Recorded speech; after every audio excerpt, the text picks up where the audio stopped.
In the wake of recent news stories about UFOs and UAPs, several podcasts and channels that I follow were dipping their toes into the debate over aliens, whether they exist, whether we've been visited by them, and so on. I'm basically agnostic about the subject, so I was interested. The first long-form podcast that I heard on the subject was on Jimmy Akin's Mysterious World, which had posted a conversation between Jimmy, Cameron Bertuzzi, and Tyler McNabb, which had originally happened over on Capturing Christianity. And it was a great conversation. Jimmy Akin, who's our guest today, was extremely knowledgeable. In his contributions, he was cautious, thorough, he anticipated a lot of objections and steel-manned them, and it was overall a really great conversation.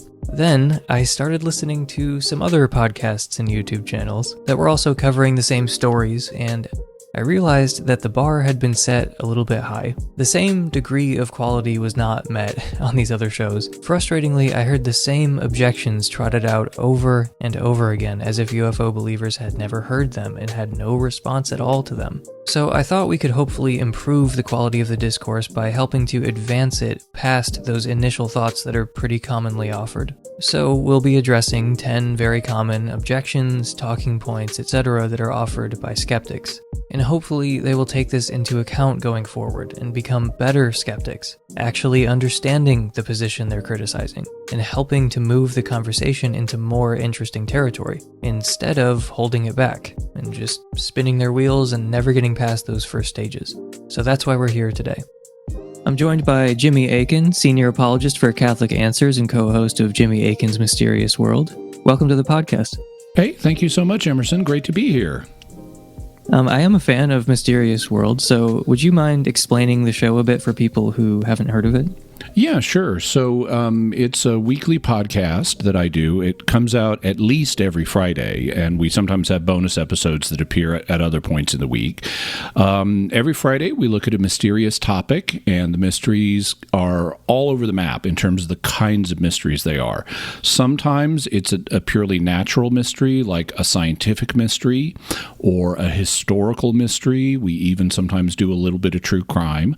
It could be a paranormal mystery, including, cryptids or UFOs. It could involve psychic functioning. It could involve a religious mystery. As long as it's mysterious, I'm happy to look at it. And what we do is we present the background on the mystery, and then we try to analyze it. One of the things a lot of mystery-oriented shows do is they don't really try to solve the mysteries. Instead, what they do is they just want to generate wonder and imagine, what if this were true, and things like that. And that's not my approach. What we try to do is solve them to the extent they can be solved. Sometimes we're able to eliminate some possibilities. What we do is after we present the background to the mystery, we make a list of possibilities of what could explain this. And we start with natural, non-exotic explanations. And then we go through the list and see what can we eliminate, what is not a good explanation for it. Or even if a given explanation will explain some of the cases we're talking about, it may not be a good explanation for all of them. And so we proceed through the list. We use the twin perspectives of faith and reason. Typically, we start with the reason perspective, and we say, what would reason tell us about this? And we try to solve it as much as we can. Sometimes we get down to there's really only one solution to this. Sometimes there are a few that are left on the table. And then we'll say, okay, so what would the Christian faith have to say about this? And specifically, since I'm a Catholic, what would the Catholic understanding of the Christian faith have to say about it? And so we include that, but we're not looking at things simply from a doctrinal point of view. We keep the faith and reason segments separate, at least typically. If it's a religious mystery, it's a little harder to do that. But we try to keep our disciplines separate and look at it from both perspectives in a pretty rigorous way. One of the things that we do is just because, well, for example, sometimes as I'm researching and writing about a subject, arguments will occur to me, and sometimes they are arguments that I haven't seen in the literature. So these are arguments that I could actually claim credit for. But I don't spare them. And I've had people write in and say, this is what I love so much about this show. Here's my argument. Now here's 5 reasons why I'm wrong. And so I try to be scrupulously fair and open-minded, but also use critical thinking in approaching the mysteries we do. Yeah, well, if you haven't checked out the show already, then you definitely should. So let's go into these 10 objections. Sure. The first one has been popular for the last 6 or 7 years or so. This is called the President Trump Objection. If the government knew of alien visitations, Trump would have learned about it. If Trump knew about it, he wouldn't have been able to keep his mouth shut about it. But Trump never said anything about UFOs or aliens. Therefore, the government doesn't have knowledge of alien visitations. Okay, so I appreciate the humor of this objection, and there are a few things that I would say about it. The first one is it's actually not true that he said nothing about UFOs or UAPs, as they're often called these days. He was asked about it after the 2017 New York Times article came out, talking about the Defense Department's ATIP program that had been set up to investigate such claims. He was asked in interviews about it, and he was not particularly supportive of the claims, of the interpretation, I should say, of the claims that were being visited by extraterrestrials. He said he didn't really think a lot about it. He did try to be supportive, though, of the pilots. He didn't want to dismiss the pilots or belittle the pilots, but he did not come across as an alien believer. So even though he has said some stuff on this topic, it's not true that he said nothing. He didn't endorse the extraterrestrial hypothesis. So let's back up in the argument. Is it true that if the government knew that we were being visited by extraterrestrials, that Trump would have known about it? No, that's a false premise. For 2 reasons. One, there have been government programs on this, like ATIP, but the government is a bureaucracy, in case you haven't noticed. And one of the things about bureaucracies, especially the classified parts of them, tend not to talk to each other. They tend not to be very communicative.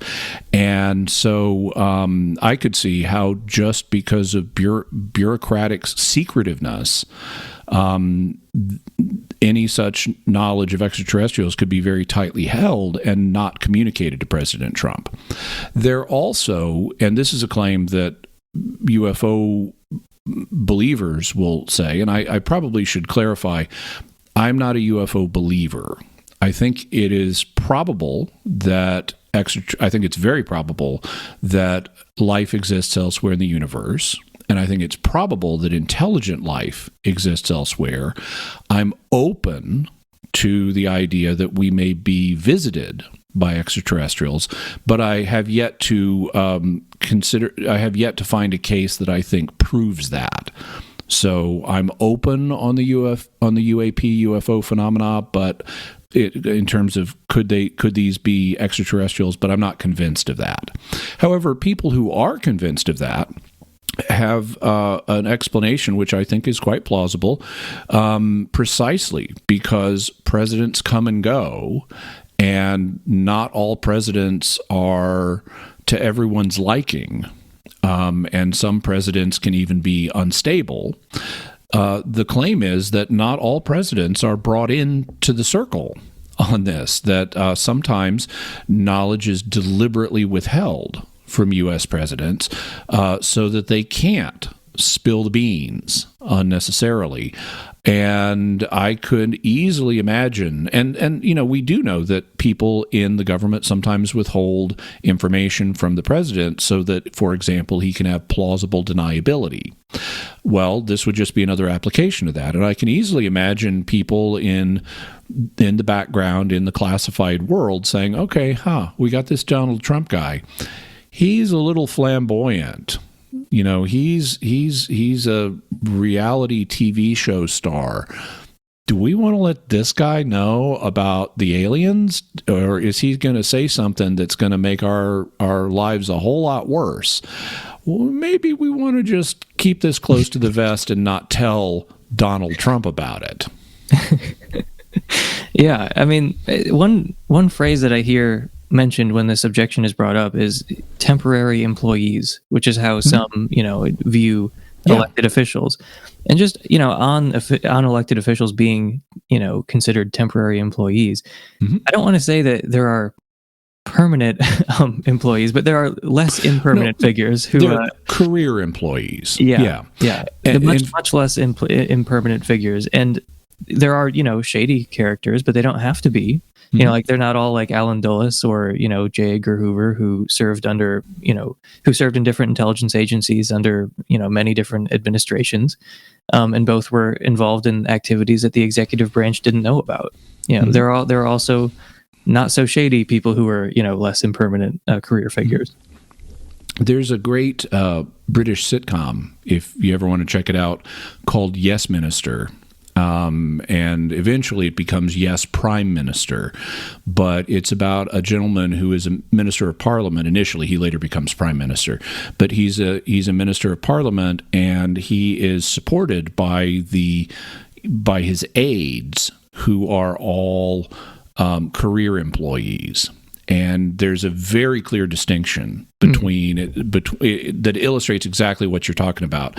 But on the show, the comedy comes from the fact that the minister is trying to bring about change and do things and implement new policies. And the bureaucrats, who are the career employees that surround him, are systematically thwarting what he wants to do and reining him in and trying, well, minister, we certainly could do that, but this would be the consequence. And it's all about the difference between the permanent career employees and their interests versus the minister who's trying to represent his own views and what he perceives as the people's best interests. It kind of goes along with Jerry Pournelle's iron law of bureaucracy, which is that any bureaucracy will eventually come to serve the interests of the bureaucrats and not the people who it's meant to serve. And so in a government context, you would think, oh, they're the government officials, they're our representatives. They're there to serve our interests. Yeah, but they're also sitting on top of a bureaucracy that's going to serve its own interests. Well, that sounds like a great show. But, and I've also heard about just different people in Congress who have like the same aides and the same staff from like previous people who were like, they didn't win their elections. It's just like, yeah, there are just these more permanent figures. Some of them are kind of sinister, like Alan Dulles or Hoover, and some of them are, more like the more comic figures. And then, people in between, maybe like, like Nick Pope, someone who talks about UFOs. He was in the UK Ministry of Defense, I think, for like over 20 years. Yep. And he manned the UFO desk for a number of years. Yeah. Oh, I wanted to also mention presidents in the United States government are uniquely temporary, because if you're a president, you get a 4-year term and maybe you get a second 4-year term. But that's it. After that, you're out of office, because presidents, unlike members of Congress and senators, are term limited. So they're especially temporary employees. Okay, so the President Trump objection, not quite as devastating as some people seem to think it is. But this next one, the too many people objection, this is like another very common one. There would have to be too many people involved in a cover-up of alien visitations, so someone would accidentally let it slip or blow the whistle eventually. And to quote Bill Nye, the government kind of sucks at keeping secrets. Well, with all due deference to Bill Nye, the science comedian, the government does sometimes suck at keeping secrets, but not all the time. So I guess I'd have 3 responses here. The first one is there actually are a lot of classified programs that we never hear about. And they're weapon systems and other things that are in research that people actually do keep their security oaths, and the more important they perceive their security oath to be, the more likely they are to keep it. And there have been numerous people who have said, I know stuff, but I just can't talk about it because of my security. My security oath prevents me from doing that. swore this oath. I take it seriously. And as a result, there's lots of stuff we just don't know about. What we do know is how much money is being spent in general terms, and it is a vast amount of money on dark projects. And if you say, okay, so what's responsible? What are they spending it on? We don't know. And that means that a lot of dark projects are genuinely dark. We just don't know what's happening. So I think that Bill Nye is underestimating the ability of many in the government to keep things secret. Secondly, I don't think you need that many people to be involved in such a program. If we had a massive UFO research program, then yeah, sure, you'd need a large number of people involved, and the odds are that some of them would spill the beans. But I don't know that that's what we have. When ATIP became public, it turns out they were running that on a shoestring. And there were a small number of people involved in that. And if that's true of other classified UFO-related programs, and there actually may not be that many people involved. The third response, and this is one you'll get from a lot of UFO believers, is people have been spilling the beans. Duh. David Grush is not the first. Read the UFO literature. There have been former government and military officials saying this for decades. So actually they would say there have been a lot of bean spillers. And so the objection that if there would be too many people involved, someone would spill the beans. Lots of somebodies have been spilling the beans. Yeah, that's a good point.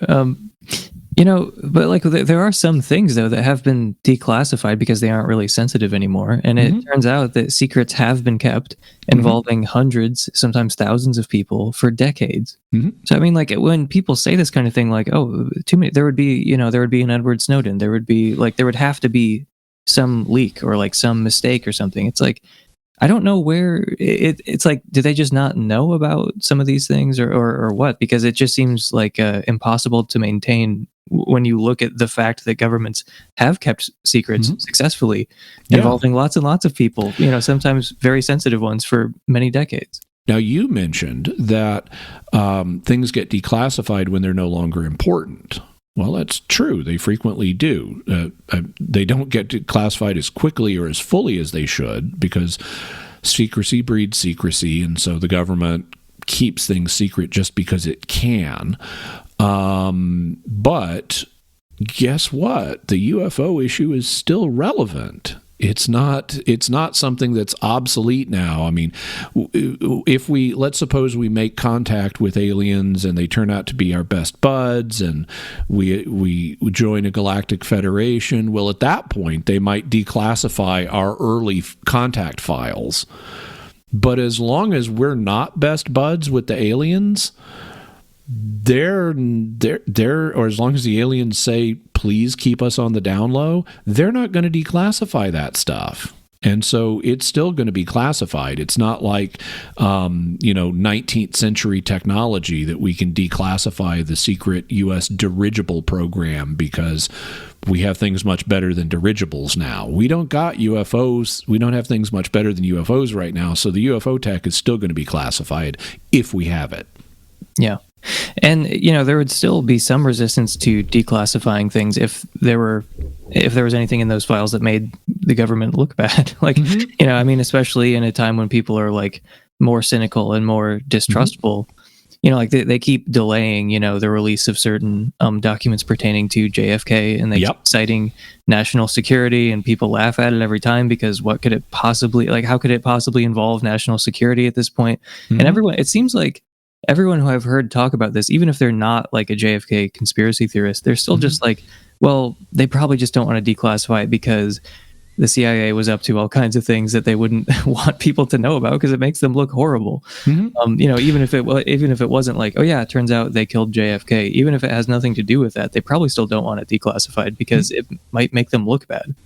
Yeah, it took a long time, for example, to get confirmation of some of Lee Harvey Oswald's ties with the FBI because they learned really quickly, oh wait, this guy is on our books. at the FBI. He had, like, among other things, one of the things that is known about his connection is he had sent an angry letter to the FBI. This is one of the few things that did survive. He had sent an angry letter to the FBI saying, "Stop harassing my wife, Marina." And they uncovered that fact really quickly after the assassination, and they tried to cover up that he had any connection with them, but eventually it came out. In terms of making the government look bad, now, this is not my belief, but I'm going to tell you what a lot of UFO people have said. And this is not necessarily a majority in the UFO community, a majority opinion in the UFO community, but one of the claims is that the United States has a treaty with extraterrestrial intelligences, and one of the terms of that treaty is, in exchange for technology, we allow them to kidnap and abduct a certain number of human beings.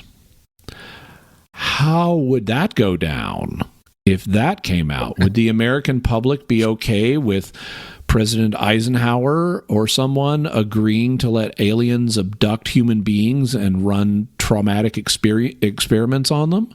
Mm-hmm. I'm guessing no. That would be put in the same category as, for example, the Tuskegee Airmen, where, various other nasty government experiments on people that were done without informed consent. And if we were letting the aliens do nasty experiments on us without informed consent, that would be viewed very negatively as a government action. That's exactly the kind of thing the government would not want to fess up to. Right. So, one more thing I wanted to say about the too many people objection before we move on. Mm-hmm. I know that skeptics primarily reason by way of logical fallacies, so I have a logical fallacy here to help them understand this point. And we can call it the wig fallacy, or the AI image fallacy. So the fallacy is basically, I can always tell when someone is wearing a wig. It's like, well, maybe you can you notice when people are wearing a bad wig, but kind of by definition, you can't notice someone who's wearing a really good wig, or the same with AI generated images. I can always tell when an image is AI generated. Well, I mean, maybe it's obvious sometimes, but maybe there are really good ones and you can't tell. So saying like, oh, the government is bad at keeping secrets. Well, except all the times it's good at it, and you don't have that data. Exactly. Yeah. Like you cite times where they didn't keep the secret because you can only cite the times when they didn't keep the secrets, and you have no idea what the overall set is. But yeah, so I think that's a helpful illustration, the AI image fallacy or the wig fallacy. Yep. So moving along to the Crash Objection, this is another favorite one. Okay. So, these super advanced aliens can build technology that to us is nearly indistinguishable from magic. They can travel all the way here with that technology, and then when they get here, they crash into the surface of the Earth. But aliens this advanced just wouldn't crash their ships like that. Mm-hmm. So I think there are a number of things that can be said in response to this one. Now, I think this one has some degree of plausibility. One of the things that I find difficult to credit in the current UFO whistleblower David Grush's testimony is the claim that we have material from 12 different extraterrestrial craft that were either crashed or abandoned, and that's I don't easily credit that, and partly it's for this reason. If they have advanced technology, then why would we have so many crashes that we can get 12 from presumably mostly our own territory, since we don't have access to what crashes in Russia or China? So I think this one has I think it has some credibility as an objection. At the same time, if I say, well, how would I respond if I was convinced that we did have such material? Well, okay. Or if I was convinced that UFOs are coming here, I guess the first thing I would say is, okay, so all the crash reports are wrong. That doesn't mean aliens aren't coming here. It just means these reports are wrong and we don't really have any material from them. Another thing that I would say, if I thought we did have material from them, is, okay, well, number one, we're not talking about these little ships that are flying around in our atmosphere, those aren't interstellar vessels. Those are local vessels. Those are for atmospheric and low Earth orbit use. The things that go between the stars are going to be big honking motherships, and these are just the little local use craft. It's like if you have it's basically the aircraft carrier model. If we're going to cross the sea to fight a war with Japan, we're going to send aircraft carriers, but we're not going to attack Japan with the aircraft carrier. We're going to attack it with the fighter planes that the aircraft carrier is carrying. Right. And the fighter planes are more nimble than the aircraft carrier, but they're also more fragile than the aircraft carrier. And in the same way, if you've got a big honking mothership that you're going to send between stars, yeah, sure, it's going to need to be big, it's going to need to be tough, it's going to need to have lots of energy and fuel and all kinds of things like that. But that's not what you're going to fly around in to do your research on Earth. I mean, even Jacques Cousteau, when he would send the Calypso somewhere, they would send a diving bell down or something. And so as a result, you're going to have these little bitty local use craft that aren't designed to cross interstellar distances, and they're going to be fragile. And so, compared to the mothership, at least, and so that's one factor that needs to be taken into consideration here. Another factor is they may not be designed to handle the environment that they're going to be in, because we have electronic communication systems here and radar and other things that could mess with their systems. You know, it's like if you've ever been on an aircraft, they used to do this anyway. I don't know if they still do. They probably do in some circumstances, but you've got an unshielded Walkman to entertain yourself, and they'll come back and tell you, I'm sorry, your Walkman is interfering with our navigational system up in the cockpit. Turn it off. And I've had that happen to me back in the early 2000s. And now we may have devices that are better shielded now that won't interfere with the aircraft's navigation equipment, but we primitive humans may be using the bad unshielded devices that mess with alien control systems. And that could be why the local fragile craft have crashed, because our systems are messing with them. Another possibility is their psychology is different than ours. We care as humans enormously about passenger safety. We're constantly doing, what can we do to improve passenger safety? And our aircraft today are vastly safer than they were even back in the 1970s. So maybe aliens just aren't like that. Maybe aliens don't care about passenger safety, and so they don't design for safety. And maybe what the local UFOs are carrying aren't even passengers. Maybe they're robots. Maybe these things are drones. And maybe a UFO is just a drone and it doesn't have anybody on it, and consequently it's not designed for safety because it's not carrying anybody. And therefore, if it's not designed for safety, and even the grays. I mean, Grush said we've got a biological material. He's been told we have biological material from one of these crashes. Well, maybe we do, and maybe it had a pilot, and maybe the pilot was a biological robot that nobody cared about. I mean, we're starting to build biological robots now. They're called xenobots, and we make them out of cells that we stitch together to do what we want. Well, maybe that's all grays are. They're just biological robots, or some other kind of robot that aren't considered the subject of human rights, or whatever the alien equivalent of human rights is. They're not viewed as valuable. They're just biological machines that are being used, and you don't care whether they live or die. So you don't, and you've got a bazillion of them. You can manufacture them. So you don't design for safety. Another possibility that I've heard proposed is maybe this is their way of helping us advance without overly disrupting our culture. Because one of the things we've learned from our own experience is when you have here on Earth a technologically advanced culture meet a primitive one, it doesn't go so well for the primitive culture. The technologically advanced culture, even without wanting to, is likely to overwhelm the primitive one. And so if the aliens have some kind of equivalent of the prime directive, they might want to help us along and help us eventually get to their level in a non-disruptive way where we're not just overwhelmed. Well, how might you do that? Well, if you want to give humans help to get up to their level, but without disrupting human culture, you might want to do it in a kind of, you definitely would want to do it in a kind of secretive way on the down low. You don't want to trumpet, hey, we're here to help you. Here are the blueprints for advanced technology, because that's going to disrupt. And that's what you're trying to avoid. So what might you do?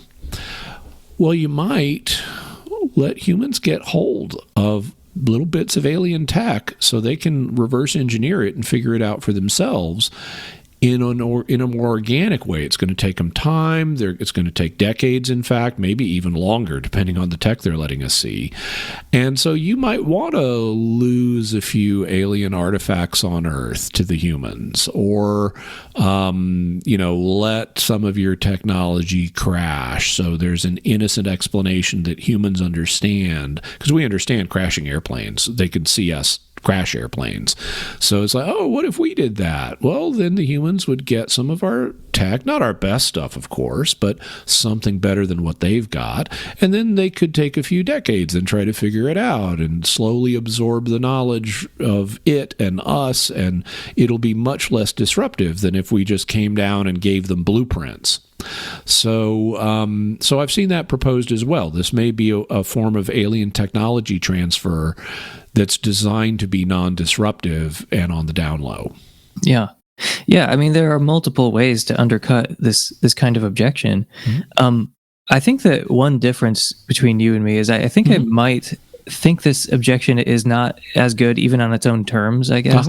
Like, it's worth noting that the people who build these things are probably not the same ones who fly them. Like, it's much easier to get trained to operate some machinery than it is to build the machinery. And, which, at least in our case, building technology is a group endeavor that takes many generations. So you could see how, like, over time, this really advanced technology would accumulate, even in, human civilization. And then people who operate the technology might screw it up sometimes. And it's like, yeah, you have really advanced technology with imperfect operators. Like this is a, kind of standard response that I guess you don't think is as convincing as I do. But, like, we can imagine humans crashing advanced vehicles thousands of years into the future. So, I can't build a car, but I sure can crash one. Yeah, exactly. And like an isolated tribe who saw us and was like, wow, look at all this crazy technology. And then we crash into a ditch or something because we're in, unfamiliar terrain. Like you were saying, if they're flying around, there's all these weird signals in the air from our primitive technology. But it's like, we're driving around not on roads and we crash somewhere in the Amazon. They're like, okay, so they can build this Range Rover, but then they just crash it in the ditch. It's like, yep, we could. In fact, you can even think about storm chasers, who are driving around in vehicles that they probably don't know how to build, certainly not from the ground up. They're not car designers. But they're going out doing dangerous stuff, and they may get into accidents when they're chasing storms. Yeah, so should we move on to the distance objection? Sure. So alien visitations would require traversing vast regions of space faster than the speed of light, since traveling the necessary distances without faster-than-light travel would require a prohibitively long time. But faster-than-light travel is impossible, so therefore we're not being visited by aliens. So I was just writing a script. For Mysterious World, it's fully scripted as a show, and I was just writing a script that I think is the longest script I've ever written for an episode and I believe this is going to come out in October, but it's responding to a claim you sometimes hear in the Christian community that aliens and UFOs, it's all just demons. I hear various people, now this is not the majority of you in the Christian community, but some people will say this, and you'll see them online in comment boxes saying, oh, aliens are just demons. Well, okay. How do you know that? What's your argument? And I was finally able to find someone who was actually putting forth arguments in a sustained way to try to make that case.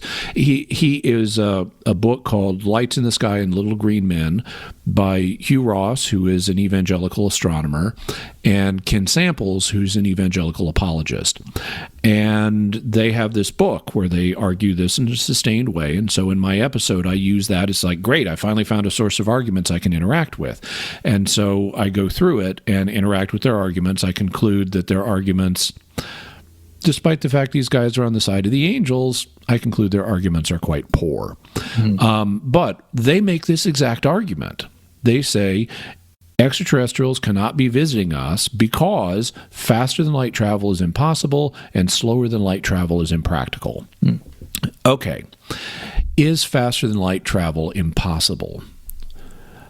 Not according to a lot of scientists. What Einstein's equations say is you cannot accelerate an object with mass up to the speed of light because it would require infinite energy. But that doesn't mean there aren't loopholes that you could use to do this, to travel faster than light in relative terms. I mean, one loophole, if it's possible to jump to an area where the laws of physics are different, what you might call a parallel universe, if it's possible to do that, well, then that universe might allow faster than light travel. Or it might, even though you have mass, or it might not map on to our universe in the same way. So you go 5 miles in the alternate universe, and and when you jump back, you've gone 5 light years. That's actually how the faster than light travel on the TV show Babylon 5 works. And there are a bunch of other loopholes too. One of the loopholes is based on the fact that even though objects with mass can't accelerate to the speed of light, there's no rule about space itself. In fact, the space is expanding in such a way that we have, because of the Lemaître-Hubble constant, where space expands at a certain rate per kiloparsec of space, the universe is big enough that there actually are parts of it that are they're moving away from us now faster than the speed of light. The objects themselves are not moving relative to each other. There'll just be a galaxy out there, and the galaxy is gravitationally bound to itself, and it perceives itself as in an expanding universe. But when you look at the distance between us and it, if space expands at, let's say, 70 kilometers per kiloparsec, there are so many kiloparsecs between us and it that effectively we're moving away from each other faster than the speed of light. And every year, as a result, stars fall over what's called the cosmic horizon because they're moving away from us so fast that now light can never get back to us from them. And every year, more and more stars fall over the cosmic horizon because of precisely this effect. So there actually is something happening in the universe where you have objects moving faster than the speed of light relative to each other. The question would be then, can you find a way to use this effect to give you practical faster than light travel? Well, back in the 1990s, just as Star Trek The Next Generation was ending, Mexican physicist and Star Trek fan Miguel Alcubierre started thinking about warp drive. It's like, how could warp drive? It involves warping space.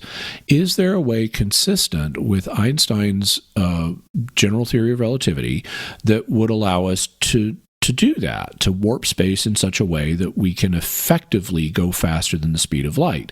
And he concluded, yes. And he designed what's now known as the Alcubierre warp drive. What it does is it shrinks space, because space is malleable.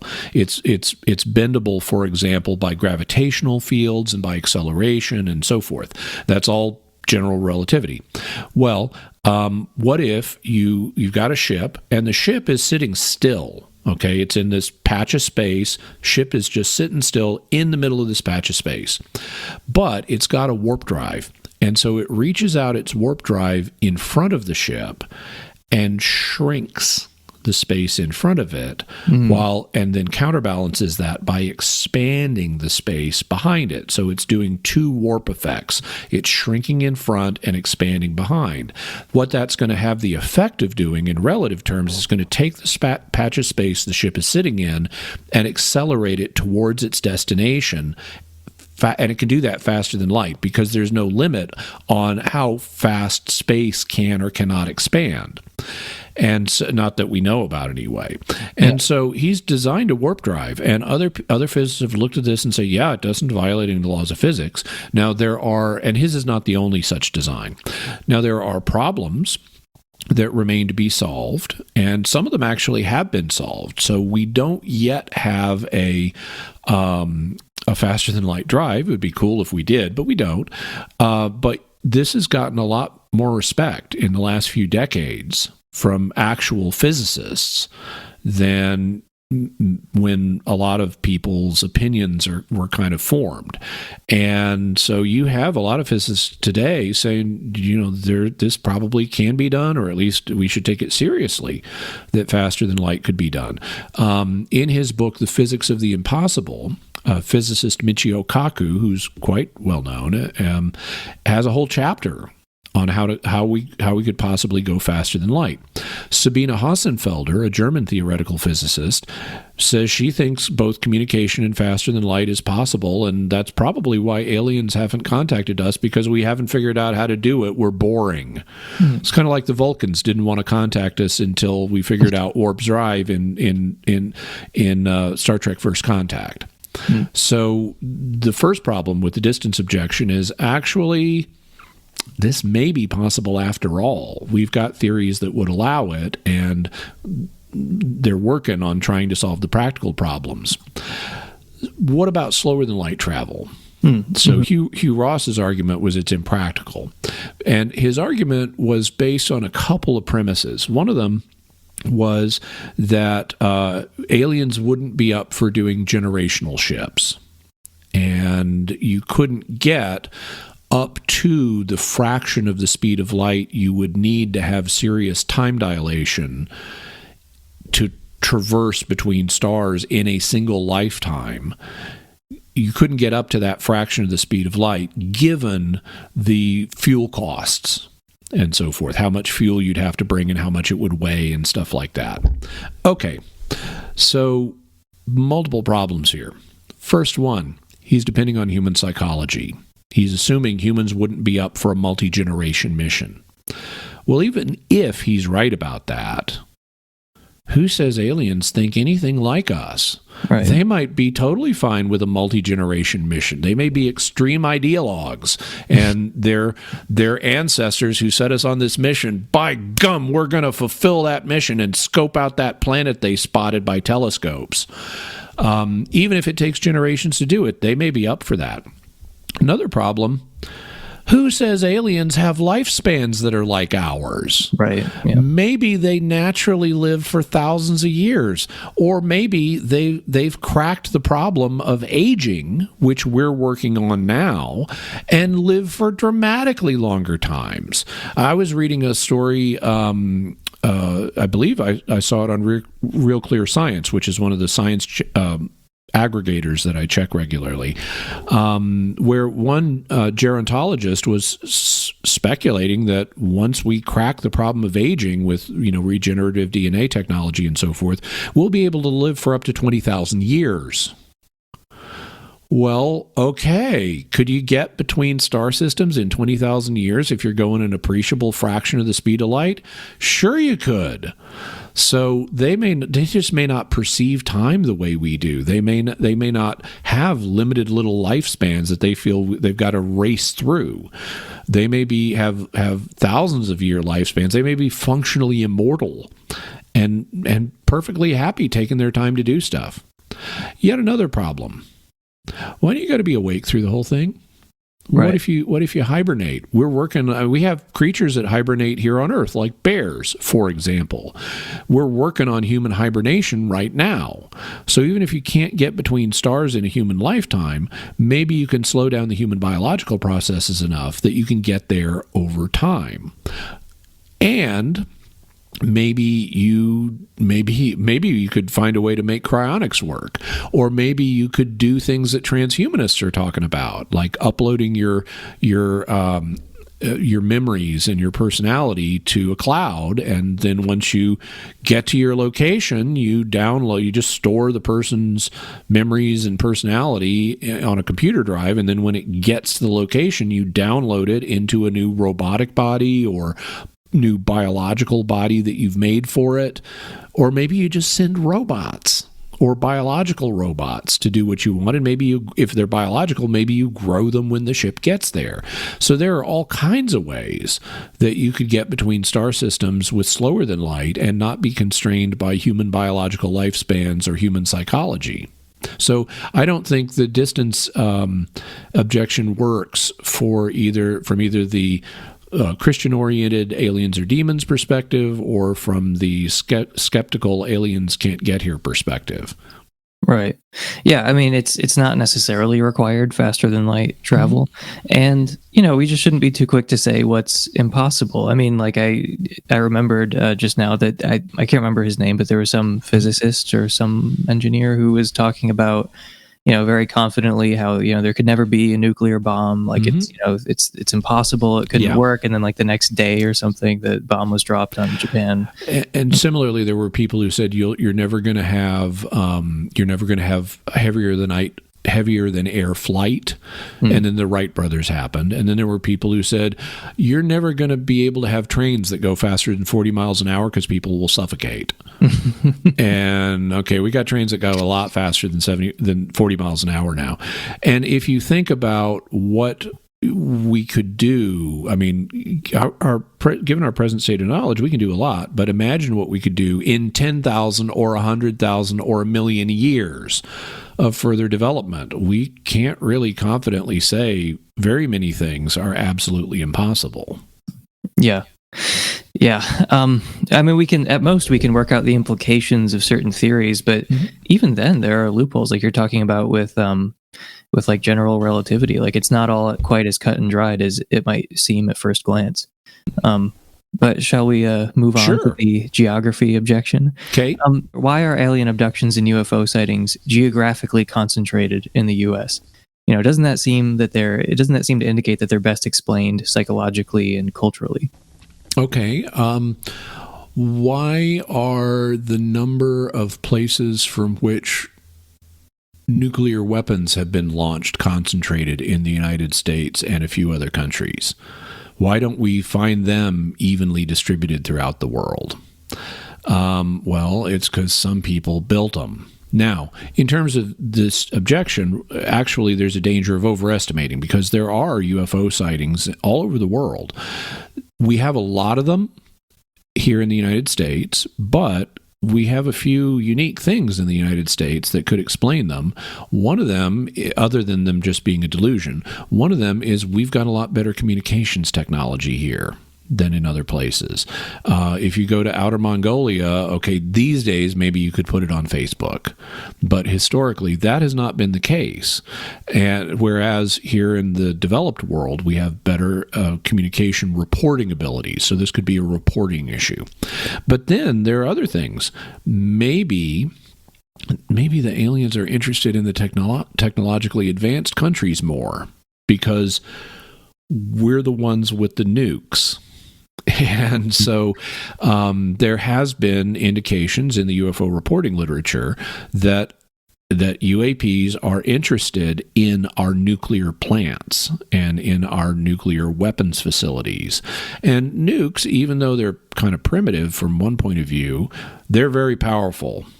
And I could easily see, say, if I'm an alien, saying, hey, there are these new kids on the block a few light years from here, and we've just seen nuclear explosions in their atmosphere.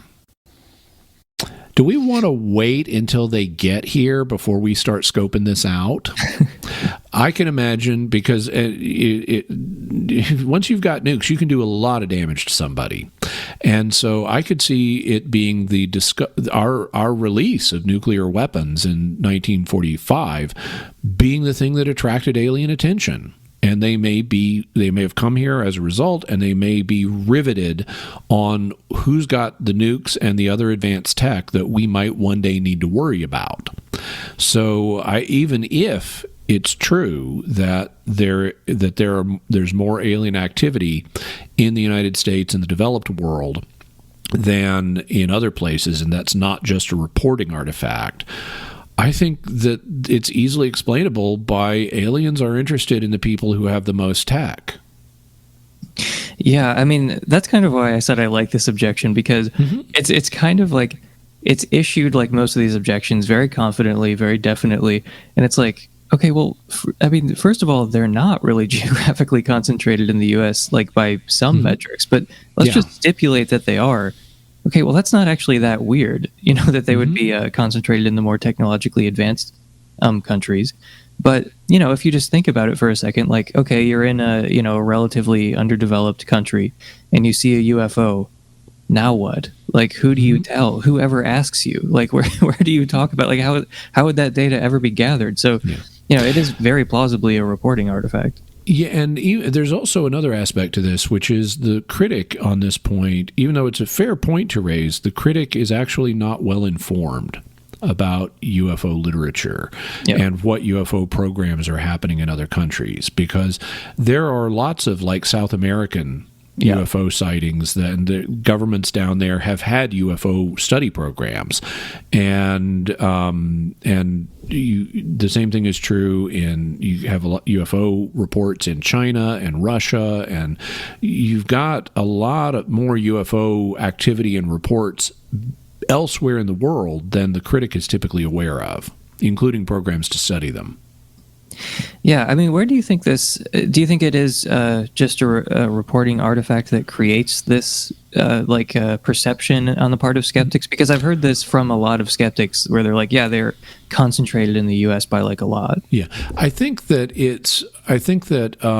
there's sort of two reporting problems. The lower level reporting problem is how many sightings get put into a database that is in the local country. So, like, you're down traveling around, riding you're a caballero, you're riding your horse around the pampas grass in Argentina, down at Fin del Mundo, at the end of the world, as they call it, and you see a UFO. Do you get it reported? You're just a rural cowboy. Do you report it to an Argentinian database?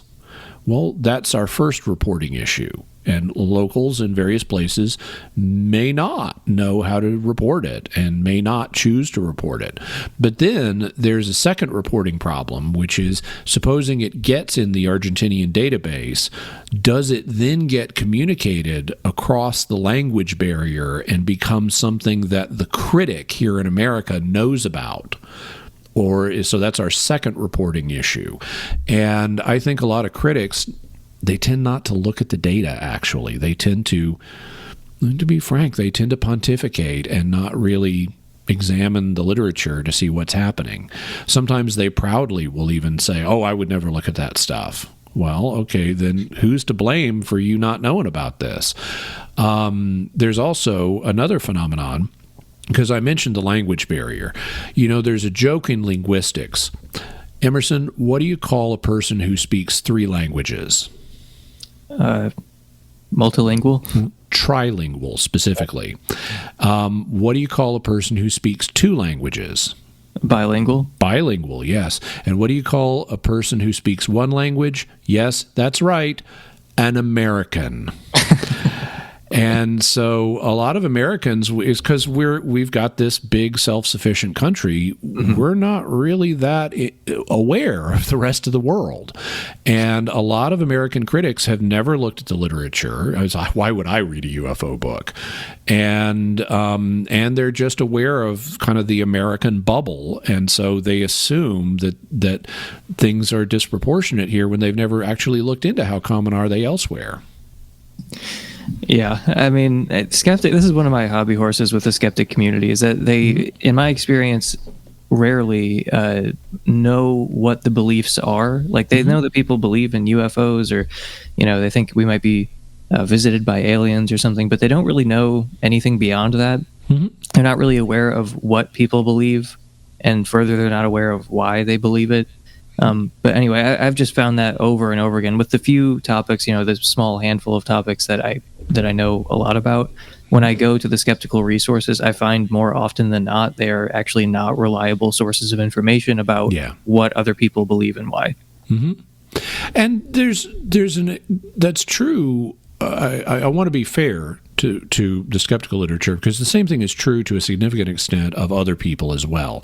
Everybody knows their own tribe and understands their own tribe's belief, and that's usually why you want to go to primary sources to find out what people believe rather than listening to secondary sources, because if someone's talking about those other people over there and this is what they believe, the reliability level tends to drop off. Yeah. And so just with, say, the Christian atheist, tribes, atheists know what atheists believe, Christians know what Christians believe, but a lot of atheists don't really know what a lot of Christians believe. They tend to have caricatures, and a lot of Christians don't really know what atheists believe. They tend to have a lot of caricatures. So the same thing is true when it comes to the UFO community and other communities. Yeah, I mean, the reason that it bothers me more with the skeptic community, because it's been pointed out to me before when I've said that kind of thing. Oh, well, isn't that more of a human problem than like a skeptic problem? And I'm like, yeah, to some extent, but most people don't present themselves as like the ultimate epistemic authorities. Yeah, like they are the rational adults in the room who have like figured out what's true and sorted through it all. I'm saying like that's why they bother me particularly. And I have to say that's a fair criticism. I mean, I try to be as balanced as I can, but this is one where I have to say you're right. There is a disproportionate lack of awareness in the skeptical community because skeptics tend to be very confident of their own position to the point that they don't research other positions. To just give an illustration of that's outside the UFO field, there was a paper that came out just a few years ago dealing with parapsychology. And in the paper, the skeptics who wrote the paper, and there are open-minded skeptics that deal with parapsychology. These 2 authors were not. And they said, well, this is just all impossible. Parapsychological phenomena like psychic functioning, it's just impossible. And therefore, we didn't even bother reading any parapsychological literature to see what the evidence is, because the evidence can't be right. Okay, that's not a scientific attitude.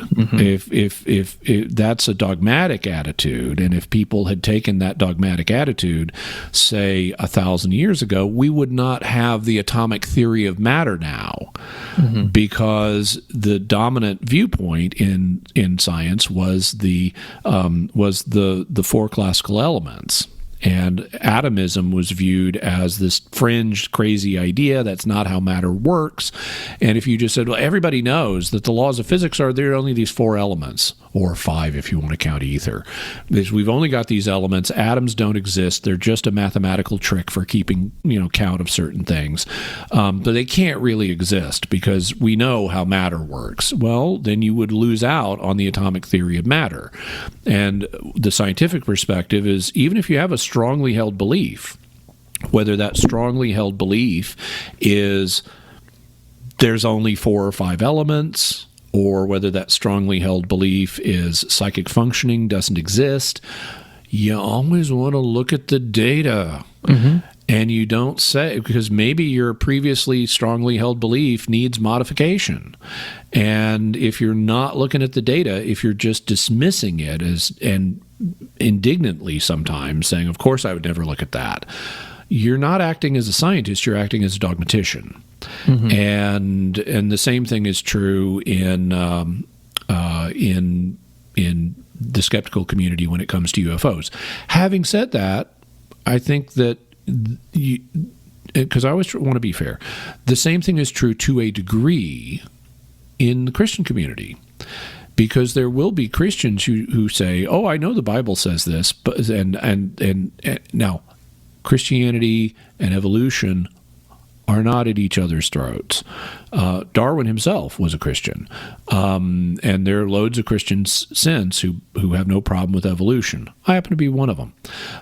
But there are Christians who think that they're incompatible, and those Christians also can be so confident of their beliefs that they're not willing to look at evidence. It's like, why should I look at genetic evidence for evolution? God's word says this, and that's good enough for me. His word is reliable. Science is not reliable. Therefore, I don't even need to look at genetic data regarding evolution. So you do have parallels, but I would agree with you that there is a tendency in many circles in the skeptical community to be overconfident of their views and not properly research them. Yeah. I mean, I guess one major area where I differ with them is that I think a lot of these things, like the topics you deal with on your podcast, that these things warrant investigation. Like we don't know ahead of time what the answer is or like how the world is going to turn out. Like even if you have a very high credence in something like the standard model or something, Sean Carroll kind of makes this, a priori is the wrong word to use exactly, but he doesn't bother looking into parapsychological or paranormal phenomena because he thinks that it's incompatible with, the core theory. And he's like, so I already know that it's wrong ahead of time.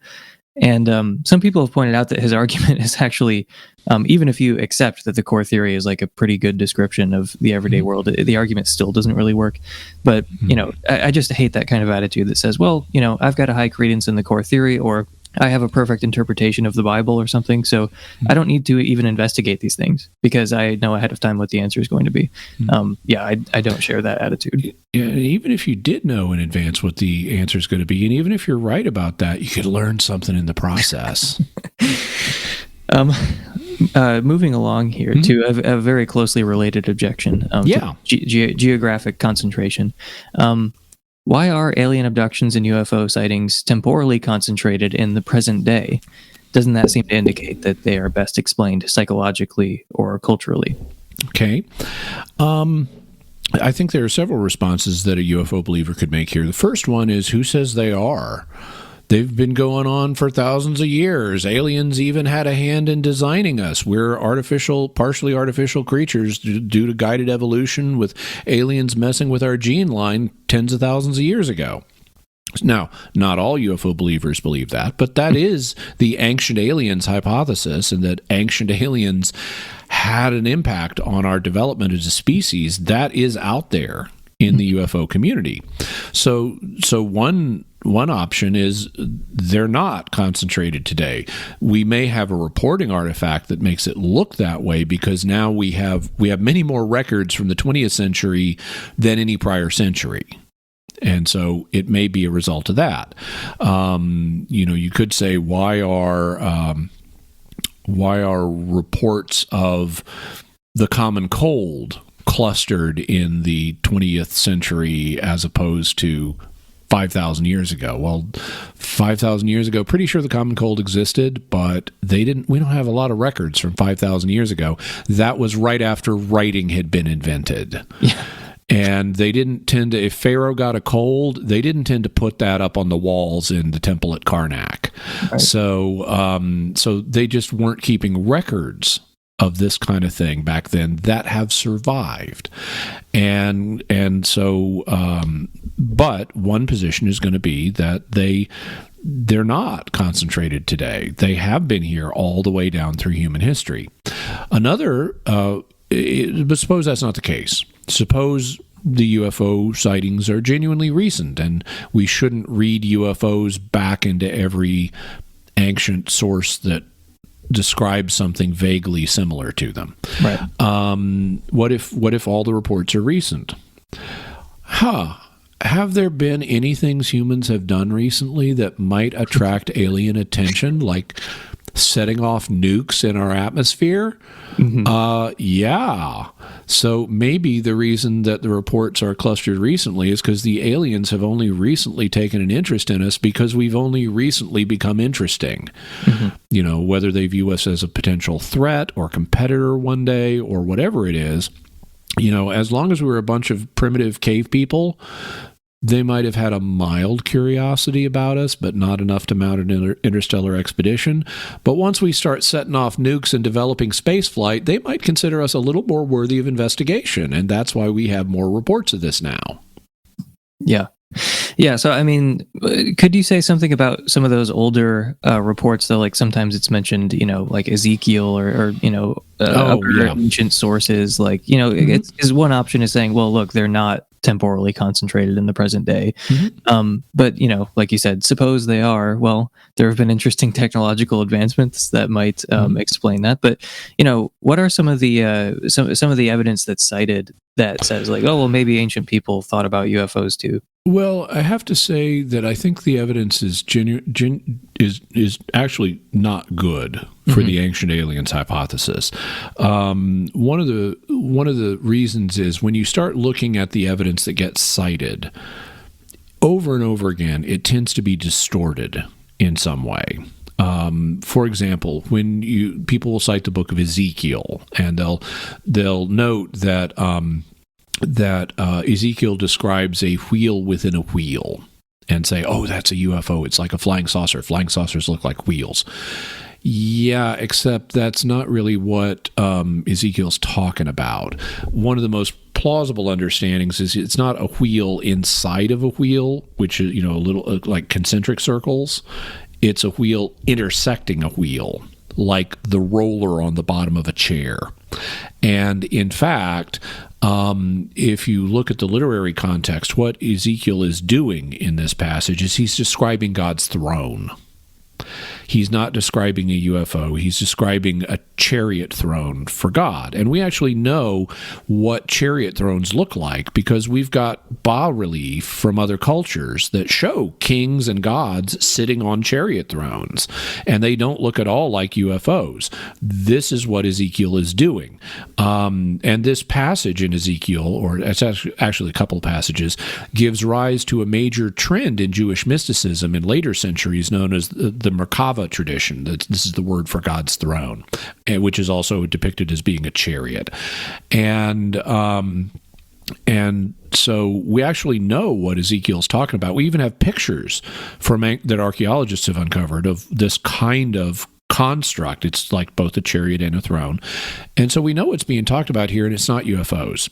So this is someone coming across the text who has a background in UFOs, but not a background in biblical literature or ancient Near Eastern archaeology, misunderstanding the text. Same thing happens with other people. You have, for example, there was a guy named Zecharia Sitchin who in the 1970s started proposing that there's what he called the 12th planet. He just means a planet beyond Pluto. And yes, Pluto is a planet because it's big enough to be round and it's not big enough to glow. And that means it's a planet. Take that, Neil deGrasse Tyson. Yeah, that is the natural definition of it's big enough to be round, it's not big enough to glow, it's a planet. And yes, that includes our sister planet, the moon. Having said that, so Zecharia Sitchin billed himself as an expert in ancient Mesopotamian languages, and he claimed to have translated various ancient Sumerian and Babylonian texts that indicate there's this extra planet in our solar system on a highly elliptical orbit that takes like 12,000 years to swoop into the inner solar system. He called the planet Nibiru. He said it was inhabited by a race of people called the Anunnaki, and that they kind of came down to Earth and messed with our genome and wanted to turn us into gold slaves to dig gold for them and stuff like that. Okay, so Zecharia Sitchin claims this, and he's got a few, illustrations from ancient Near Eastern archaeology and so forth, and some clay tablets. And here's the thing. He was a total fraud. He didn't speak any of these languages that he claimed to. He made up the translations, and he got a bunch of people who also were not speakers of these languages to believe him. Similarly, you look at Eric von Daniken, who kicked off the ancient astronauts craze in the 1970s with his book Chariots of the Gods. He would do things like go down and look at the Nazca lines and down in Peru, which are these shapes on the desert floor, and say, oh, these shapes can only be seen from the air, and that means they were built for aliens. And look at this here. This is probably a UFO landing strip. Okay, problem number one. Nova, the science documentary show, did an expose of Chariots of the Gods, and there was a book associated with it called Crash Go the Chariots. But I remember in the Nova documentary, they're showing you the picture from Zecharia Sitchin's book of his proposed alien landing strip among the Nazca lines. And then they show you a person walking down it, because this thing is 18 inches wide. Unless the aliens are tiny, this is not a UFO landing strip. This is something that is designed for some other purpose. Well, what might that be? Let's suppose for a moment it can only be seen by someone up in the air. Okay, if you're a primitive person and you is there anyone you conceptualize as being up in the air that you might want to send a message to? Maybe, a prayer or something. If you conceptualize some of your deities as being up in the air, and that's one of the three places deities tend to be conceptualized. You either have chthonic deities underground, you've got aquatic deities in the water, or you've got celestial deities up in the sky. And if you conceive of some of your deities as up in the sky, you might want to make things for them to look at to honor them and send messages to them like, we're in a desert, please send rain occasionally. And then the fact this is a valley. So you know what that means? There are mountains on both sides of it, and people up in the mountains can look down in the valley and see the patterns too. So the evidence that this has anything to do with aliens is extraordinarily tenuous at best. Yeah. And that tends to be true of all of the evidence that's cited for ancient aliens. Interesting. So do you agree then that the sightings are kind of temporally concentrated in the present day? I think they are. Now, I wouldn't say they're all necessarily from the 20th century. I would be open to that possibility, but I would want to hold open, because I haven't done a ton. I know there have been discussions of the possibility of extraterrestrial life in prior centuries, even prior to the 19th century. Yeah. I would want to go back and review the literature and see if we can find any credible accounts of actually meeting such individuals, but I would tend to agree personally that I think the sighting reports and abduction reports and so forth tend to be recent. Yeah. In fact, I have a pair of episodes coming out. I want to say it's later in August. It might be in September. But I've got a pair of episodes coming out on the 1896, 1897 mystery airships. This was in the latter few months of 1896 and the first half of 1897. here in America, there were these reports of airships showing up that they were sometimes called mystery airships. They're sometimes called phantom airships or ghost airships. And a lot of people in the UFO community look back on them and say, oh, it was a wave of UFO sightings. And maybe that was the first time that aliens made contact. Yeah, well, okay, I look at the evidence and no. There is basically zero evidence that those would be considered UFOs.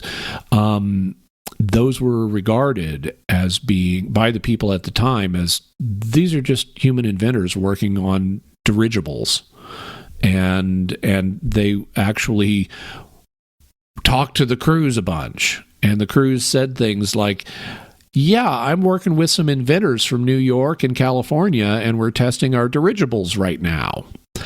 And so I think the mystery airships is a really interesting, fun story, but the evidence is it has nothing to do with UFOs. I see.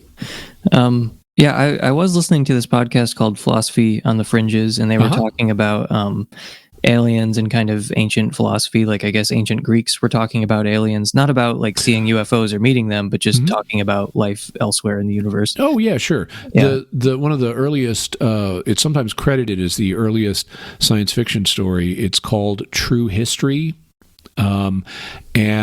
Or depending on how you translate it, but it's like True History or A True Story. And it's great. You got these human sailors here on Earth, and they kind of use a water spout to get up to our sister planet, the moon, and they meet they meet these weird people on the moon, and they're having a war with the sun, and they get involved, and they get on these steeds that can fly through space, and they help out in the war, and I think there are giant spiders up there too, and on one of the planets, and I think they go to Venus. It's a lot of fun, but it's not reporting this as real. In fact, that's part of the joke.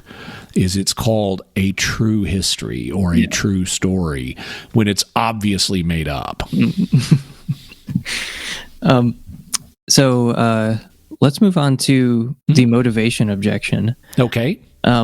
This one is more like and I think the people might be able to guess at least something that we're going to say about this one based on previous answers. But the objection goes something like, why would these, advanced aliens come all the way here just to do the things that it's often alleged they do, like abduct people or mutilate cattle or make crop circles? Yeah. So, well, one of the things, there are several things to be said here. The first one is, what are they actually doing? It's understandable that they would want to study us, if we're a potential, either for just anthropological reasons, they might want to study us, and our planet. So just for purely scientific interest, they might want to do that. Or if they perceive us as a potential competitor or threat one day, they would also want to study us. And that could include more than just us. It could include other things like, let's study their crops and let's study their livestock, And it's possible that given that if they don't think like, and of course, let's study them too, biologically. So they might abduct humans, they might dissect cows, and they might mess with fields of crops. They might do all those things. And especially if they don't think like us, if their psychology is different, what they're doing might seem a little weird. So all those are possible. But are they really doing those things? Okay, so human abduction, I'm open to that happening. But I suspect it is really, if it happens at all, I suspect it's extremely exaggerated. And so I did for example, a pair of episodes on the Betty and Barney Hill encounter that kind of kicked off the abduction craze in the popular literature. It's not actually the first reported abduction, but it is the first one that became popular here in America. It occurred back in the 1960s, and to this couple from New Hampshire named Betty and Barney Hill. And then by the 1980s and 90s, you had all these abduction reports. Well, okay. how good is the evidence for the Betty and Barney Hill one? Because these days it's easy to say you've heard abduction stories, and so that's what's influencing what you perceived happened to you. Maybe, for example, you have sleep paralysis, which is a real thing. I've even had a few instances of sleep paralysis myself, where what happens is you wake up, but your body's motor control doesn't immediately turn on. And so you wake up and you feel paralyzed. And feeling paralyzed is not a fun thing. It's like you're trying to move and you can't. And people who are experiencing sleep paralysis frequently perceive a sinister presence. Now, in my case, when I've only had a handful of these, and it's been years since I had one. But when I had a sleep paralysis, I didn't think aliens, but I wondered, are there intruders in my home? Am I perceiving intruders down in the hallway leading to my bedroom? Yeah. And just human intruders. And but let's say you got someone who's read a lot of alien abduction accounts and they take them seriously, and then they wake up and they've got sleep paralysis. They might think, I can't move my body because the aliens are doing this. And so then they go to, they have this happen to them a few times. They think, I'm a serial abductee, but I can't really remember much about it. I should go get hypnotized. Well, the thing is about hypnosis, it is not a magic memory enhancer. Mm-hmm. It actually promotes confabulation. Because what you do is you relax and you're given permission to engage in a fantasy, and then often with leading questions by the hypnotist, and then you're told to regard this fantasy as an actual memory. But when you check out the information that comes out under hypnosis, it is not super accurate. It's anything but that. And this has been shown in a variety of contexts, including legal contexts, which is why hypnotic evidence is not admitted in court cases. Also, in the parapsychological community, you may have a lot of books which people have written saying, oh, I got regressed and hypnotized into this past life. Actual parapsychologists don't really use hypnotic evidence in reincarnation research because it doesn't turn up anything that's verifiable. And if it does, it's usually because someone read a book about the time period they're thinking they reincarnated from. So outside of the UFO community, hypnosis is not regarded as being a reliable tool for retrieving hidden memories. But in the UFO community, it is. And so you have your sleep paralysis, you're wondering, were aliens messing with you? You go get hypnotized. The hypnotist asks you questions about, did aliens come to your room? And you visualize aliens come into your room, and you think that's a memory. And so all of this current stuff, all these current alien abduction reports, I think are very easily influenced by the early ones, like the Betty and Barney Hill one. So what happened in Betty and Barney Hill's case? Well, they were driving back from a vacation in Canada. It was late at night. They saw a few strange things that actually do have natural explanations. Then when they get home, Betty starts having dreams about an alien abduction. They also had been watching a science fiction show called The Outer Limits that had an alien in it that looked like the ones they reported. Barney does not remember any of the things that are coming to Betty in her dreams.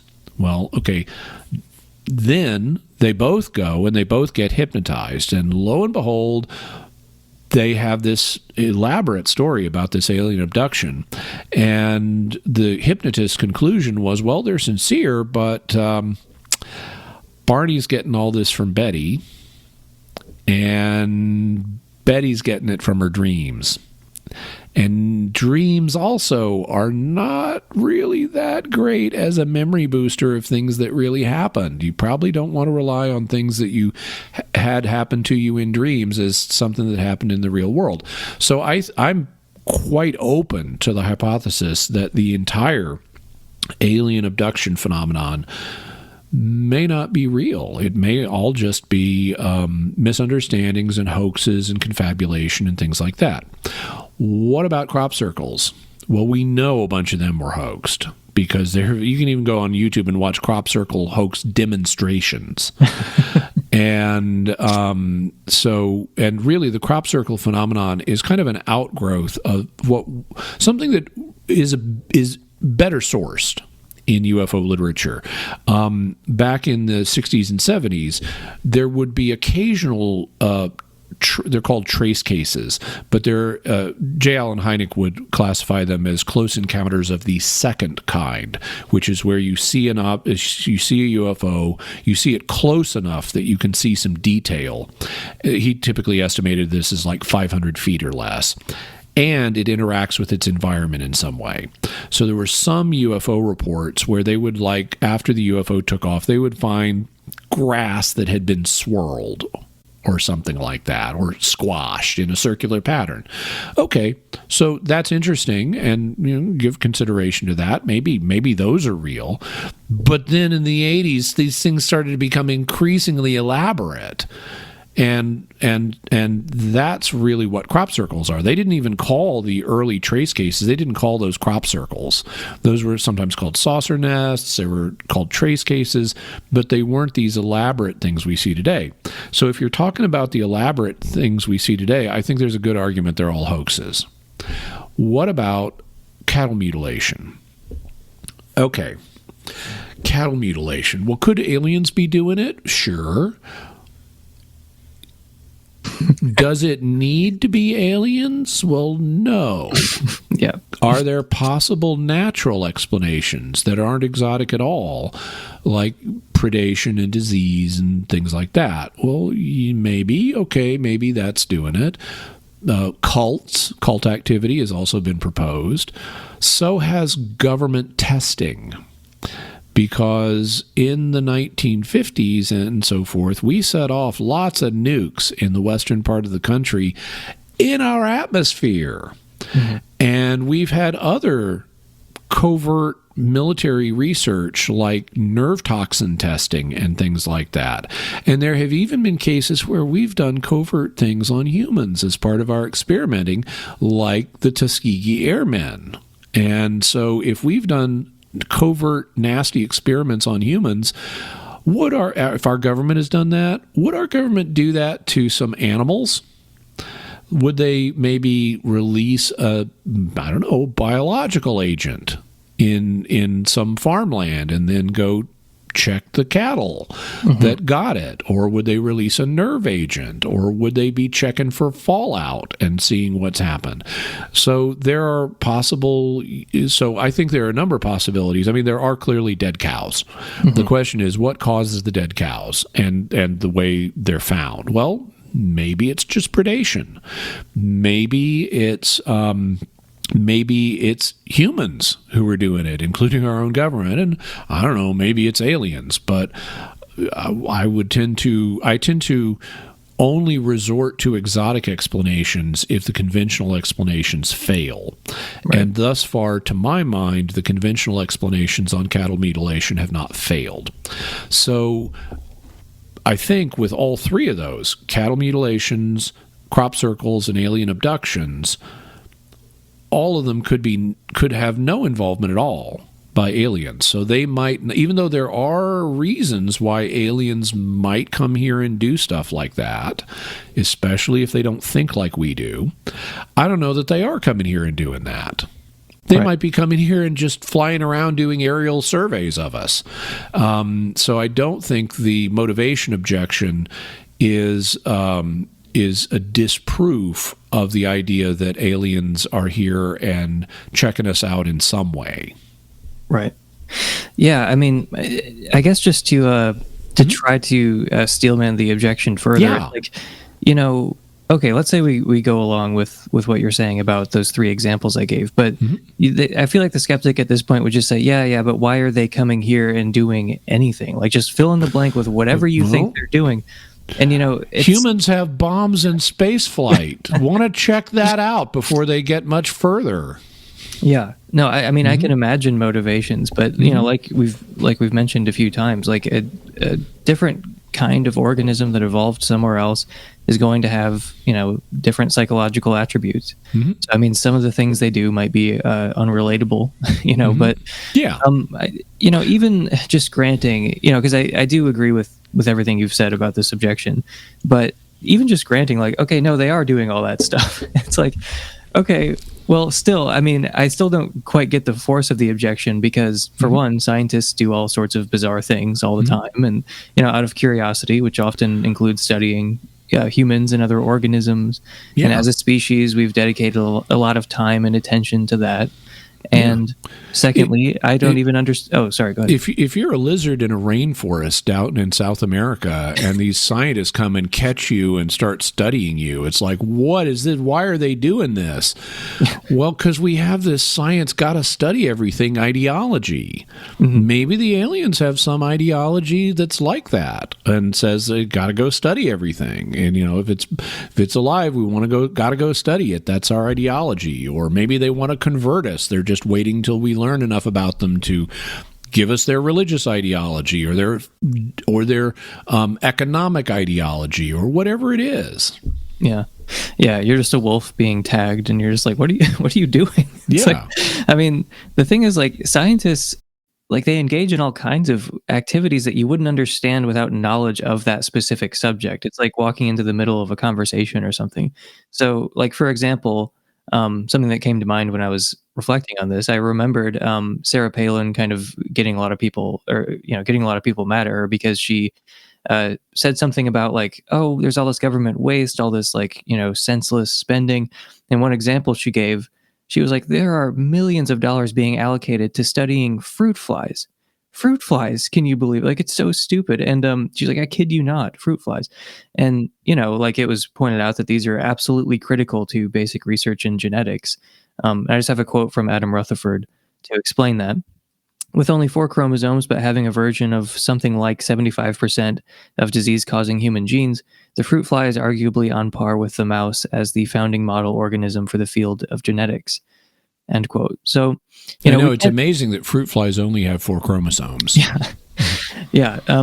So, I mean, they're perfect for genetics research, and we can't just walk into the middle of a scientific research program and expect to know exactly what's going on. Like, I mean, the sentiment, I'm sorry, you're spending millions of dollars researching fruit flies. Like, that is a perfectly reasonable sentiment if you don't know anything about basic research in genetics. But for someone who does know, that's like a painfully stupid comment, So it's like, it's just never, this whole, like, motivation objection just never had any force for me. If they're at all, curious or or doing anything resembling science, then of course some of their behavior would seem very odd from our perspective. It presupposes that you know their cognitive state, both in terms of information content and psychological principles, that they think like us and they have the same information that we do. But in fact, we don't know what their psychology is like or what information they have, and therefore we're not in a position to judge whether it's rational for them to want to come here and have some kind of contact with us. Right. And, they're not monolithic, just like humans aren't. Like, there was, like, I just gave an example of one human who thought researching fruit flies was crazy, a crazy waste of money. And then a bunch of other humans who thought that was a crazy thing to say. So, I mean, like, but... or maybe they are monolithic. Maybe they're the Borg. Yeah, that's true. I mean, we couldn't really say much about alien psychology, I mean, like, their behavior might be unrelatable to us on a deeper level, and not just because we're walking into the middle of a scientific research project. Now I have a little bit of sympathy with, and only a little bit, with the idea that we could figure certain things out based on concerning their psychology. Mm-hmm. One of the things, because there are certain evolutionary principles that are going to be true, that you can kind of deduce. Like, for example, if they're coming here, they're intelligent. They build craft. Okay, so what kind of organisms develop intelligence? Well, those that don't have other survival strategies. The organisms that tend to develop intelligence are those that use it as part of their survival strategy. And they tend to have certain characteristics. One of them is they have a very complex environment that they navigate, and for example, in the case of, and they usually are not herbivores, because as Larry Niven puts it in one of his science fiction novels, you don't need brains to sneak up on a blade of grass. But you do need brains if you're going to sneak up on the grass eaters. And so one of the things that more intelligent organisms here on Earth tend to either be carnivores or omnivores. So you look at humans, we're omnivores. That's also why we have front-facing eyes, whereas horses and cows have more side-facing eyes. Because if you're a horse, your survival strategy is built on running away from things. You don't have, even cows have horns, but horses, they can kick, but that's about it. Their real strategy is let's run away from sources of danger.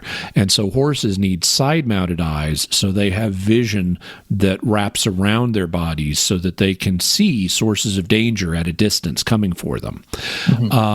Humans, being omnivores and thus meat eaters and thus hunters, need front-mounted eyes. This is why cats and wolves and big cats and dogs and humans and bears, we've got front-mounted eyes because we're going to hunt stuff. And that means we need vision where the data we're getting from our two eyes overlap, so we can triangulate and use our stereoscopic vision to judge distances to how far that prey away is, so we can attack it.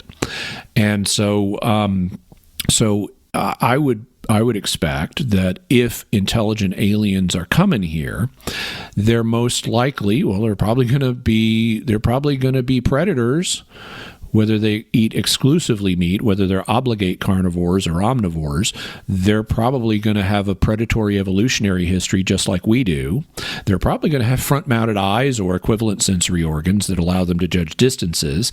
And if they have a predatory background, they're going to be okay probably with the use of violence in some situations, and they're going to be sensitive to threats to their security. And so I think we can deduce some things about them, but we can't be too confident of the details of their psychology. If you compare, for example, humans and one of the most closely related species to us is chimps. Okay, we share a lot of evolutionary history in common, but despite Lancelot Lincoln, Bedtime for Bonzo, chimps are actually quite different from humans in psychology. So if you imagine the difference between us and a chimp psychologically, you can expect comparable or greater distances between us and an alien psychologically, even if they're as intelligent as us or more.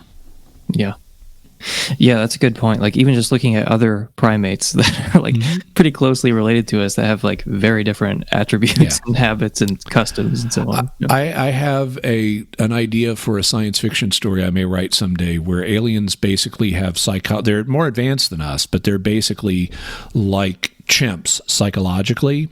So how chimps are hyper, and they do the let's threaten the other people before we even interact with them to show that don't mess with us. So the first things aliens do when they make contact with us is they destroy Pluto.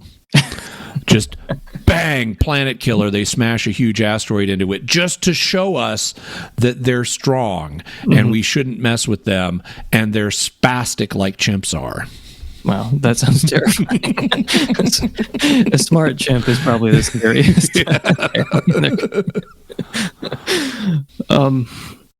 But this would be their form of slapping their chest and hooting. I'm not like anti-chimp. I'm not one of those people, but like I wouldn't want to be in the same room as one. I'd be very nervous the whole time. They're much stronger than we are.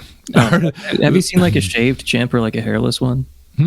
They're jacked. I mean, like there was one that I saw that had like some disease where he lost all his hair, and like they just look very strong. They are, yeah. Okay, so should we move on to the next one? So this is actually by the way, out of curiosity, what number are we on right now? We are on number 8. Okay. 8 of 10.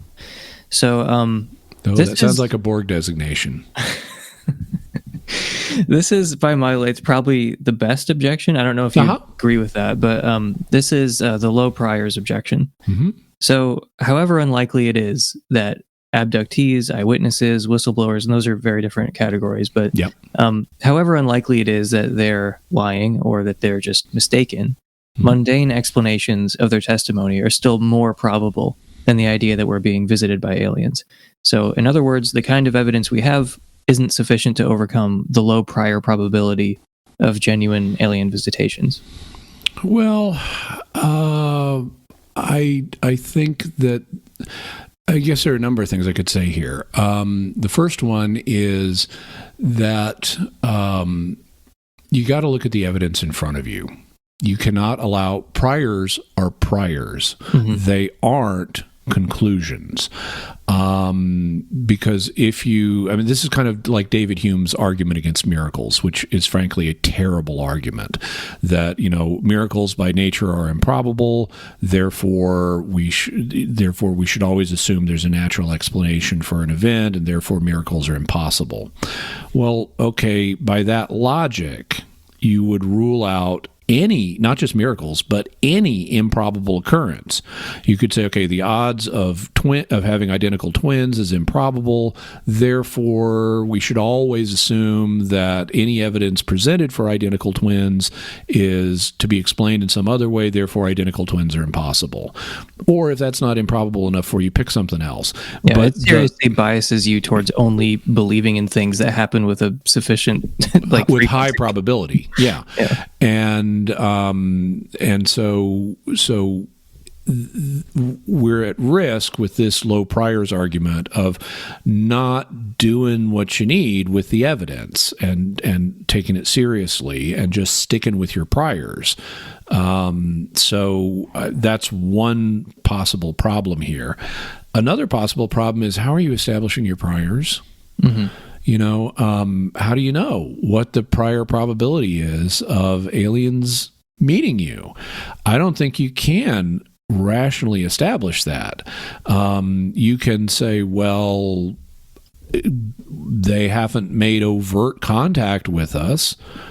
Well, that's true, but no one's claiming they've made overt contact with us. They haven't landed on the White House lawn, but that doesn't mean that you can dismiss evidence that they're present in some form.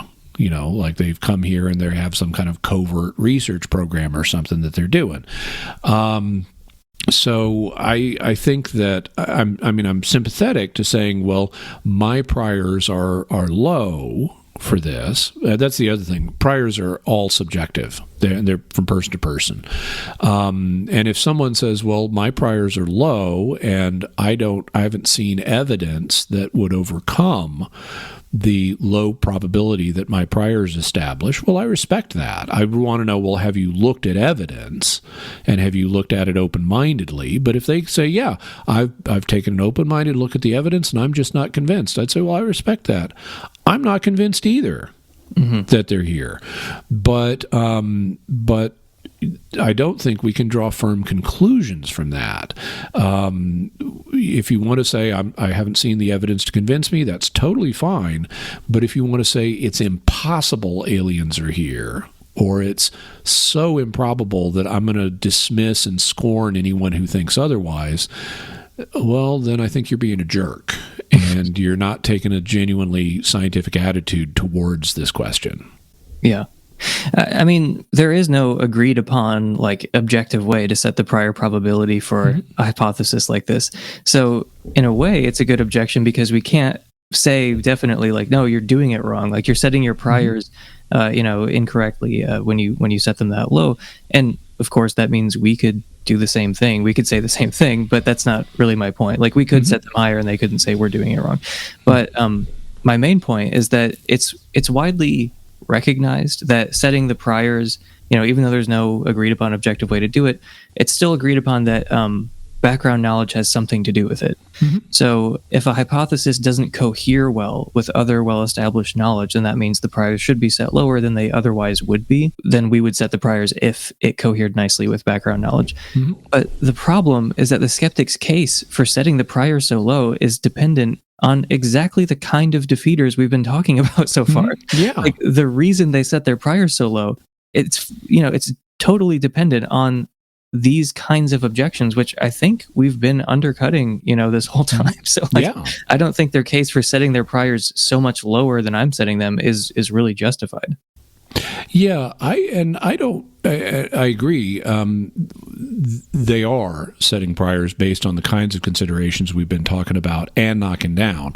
That's not an argument that the priors should be set higher, but it is an argument to my mind that the priors and any conclusions that follow from them should be held tentatively. So if someone says, well, I just think it's going to be too hard for them to get here, that's fine. Just don't be dogmatic about it. Yeah, like if someone said, well, look, I can't believe when there's some person testifying that they saw something, it is just really hard for me to accept that. And then they list off all of the objections that we've been discussing. It's like, if those objections worked, you'd have a great case for setting the priors so low that you just don't believe people when they say these kinds of things. But I just don't think that these objections, like these standard objections, I just don't think they're very good. Like, I don't think they're very compelling. So I just can't get behind. I'm like, look, I think you are setting your priors too low because the reasons you're citing are actually not the knockdown reasons that a lot of skeptics seem to think they are. So I mean, that's my main response to this low priors objection. I did want to touch on one more thing before we move on to the ninth objection. Okay. Which is just that there are confirmed cases of deception in the past. So, I mentioned briefly, like, oh, maybe they're lying or mistaken. So, it's not just like some vague possibility like, oh, people lie. Like, there have been confirmed cases of like disinformation campaigns involving aliens. Oh, yeah. I've covered them on Mysterious World. I have, in fact, I've covered several of them. I think Stephen Greer, who is a famous figure in some UFO circles right now, I think he's a total fraud. And I've got the video to prove it. He has actually hoaxed UFO encounters, where what he's really doing is dropping flares out of an airplane in the distance and pretending it's a UFO.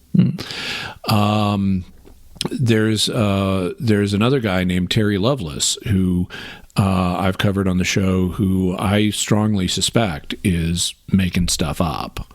There's a gentleman who was not making stuff up named Paul Benowitz, and I've covered him on the show. He lived by Kirtland Air Force Base in New Mexico and uncovered what he thought was evidence of alien infiltration at Kirtland and in the Kirtland area. And so he reported it to the Air Force, and the Air Force said, "You're right." And specifically, his contact was a man named Richard Doty, who was an Air Force intelligence officer and who is a lying liar who lies. So, and he ended up causing Paul Benowitz to have a nervous breakdown. And he even says he felt so bad afterwards, he confessed to Paul Benowitz that he had led him down this path, and Benowitz at that point refused to believe him. So why there are liars in all this. Yeah. I mean, why did he lie to Benowitz, though? The explanation he gives is, well, number one, he was ordered to. So Richard Doty, is not the bad guy.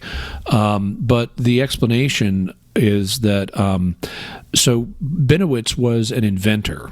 And he was into technology and gadgets, and he started pointing his gadgets at Kirtland Air Force Base and picked up on a classified project.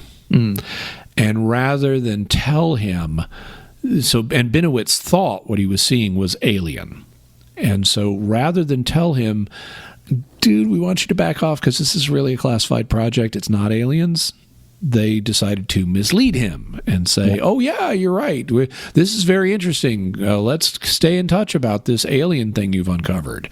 But it was to prevent him and more dangerous people like the Soviets from learning about this classified project.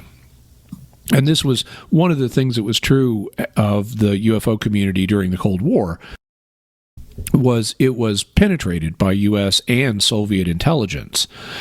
Because if you got these people who think aliens may be out there and they're going out and they're monitoring things in the sky, they're going to see covert aircraft testing.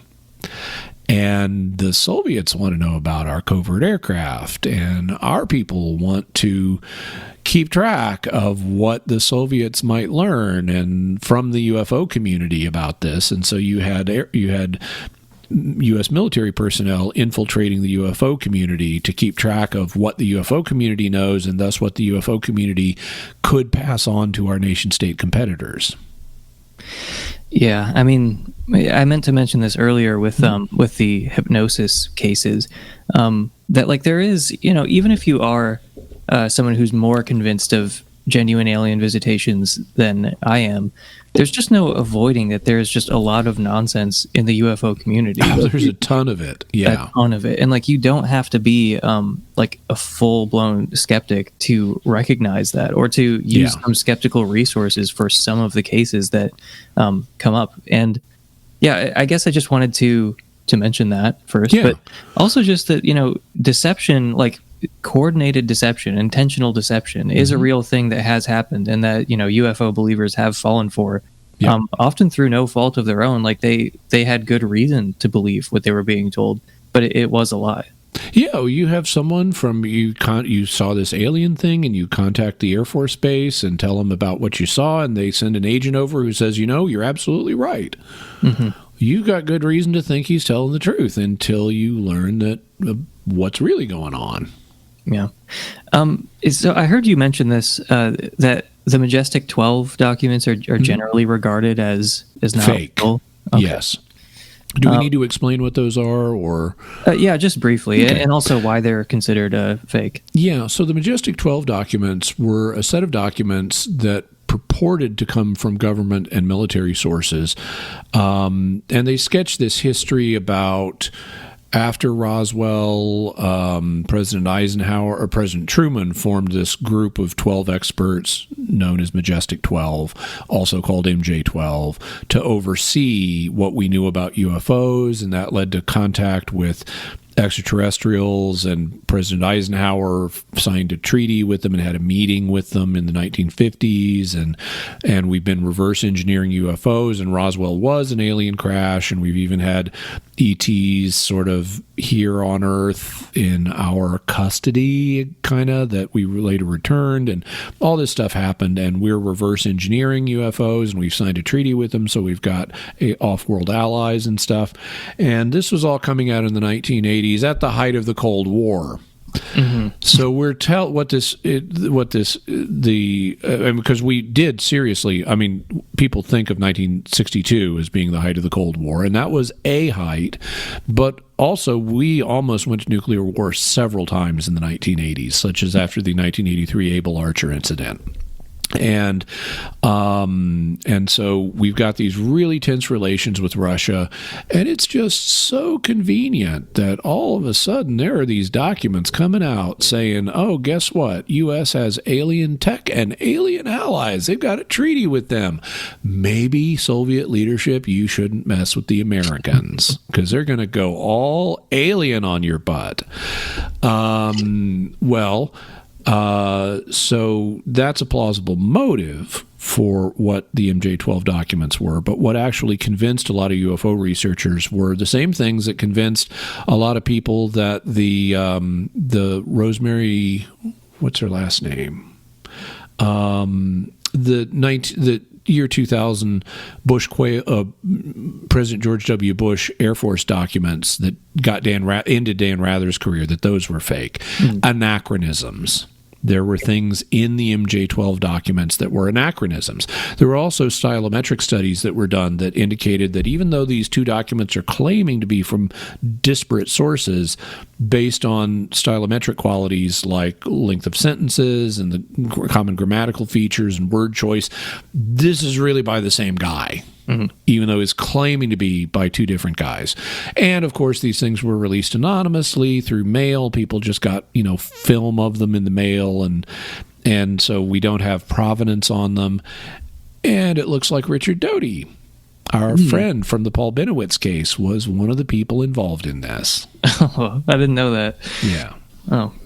Does that mean that everything in those documents, like we can't trust any of it? I've just seen little snapshots of it, and I'm like, well, I mean, some stuff about like standard operating procedure if there's like a UFO crash. It's like, I mean, wouldn't they have one of those? Like, I mean, that actually they do. And it's not in the MJ12 documents. We have it in other documents about what would happen if, because people have thought about this, and they've thought about other things like, what would happen if an alien probe showed up and said, "Hi, let's talk." I mean, there have been think tanks who have developed protocols for situations like that, and similarly, what people thought, okay, so here we are, we're a team that's commissioned to deal with aircraft crashes.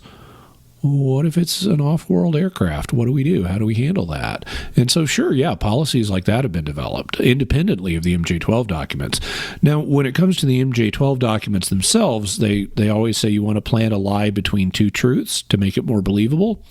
So some of the information in the MJ12 documents may be accurate.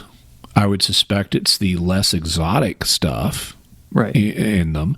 But fundamentally, because we know a lot of what's in them is fake, I would say don't trust any of it unless you have independent confirmation from other sources that are better. So next is the Illusion Objection. So the objection goes, many UFO sightings are produced by illusions. The eyewitnesses are just misjudging how far away the object is.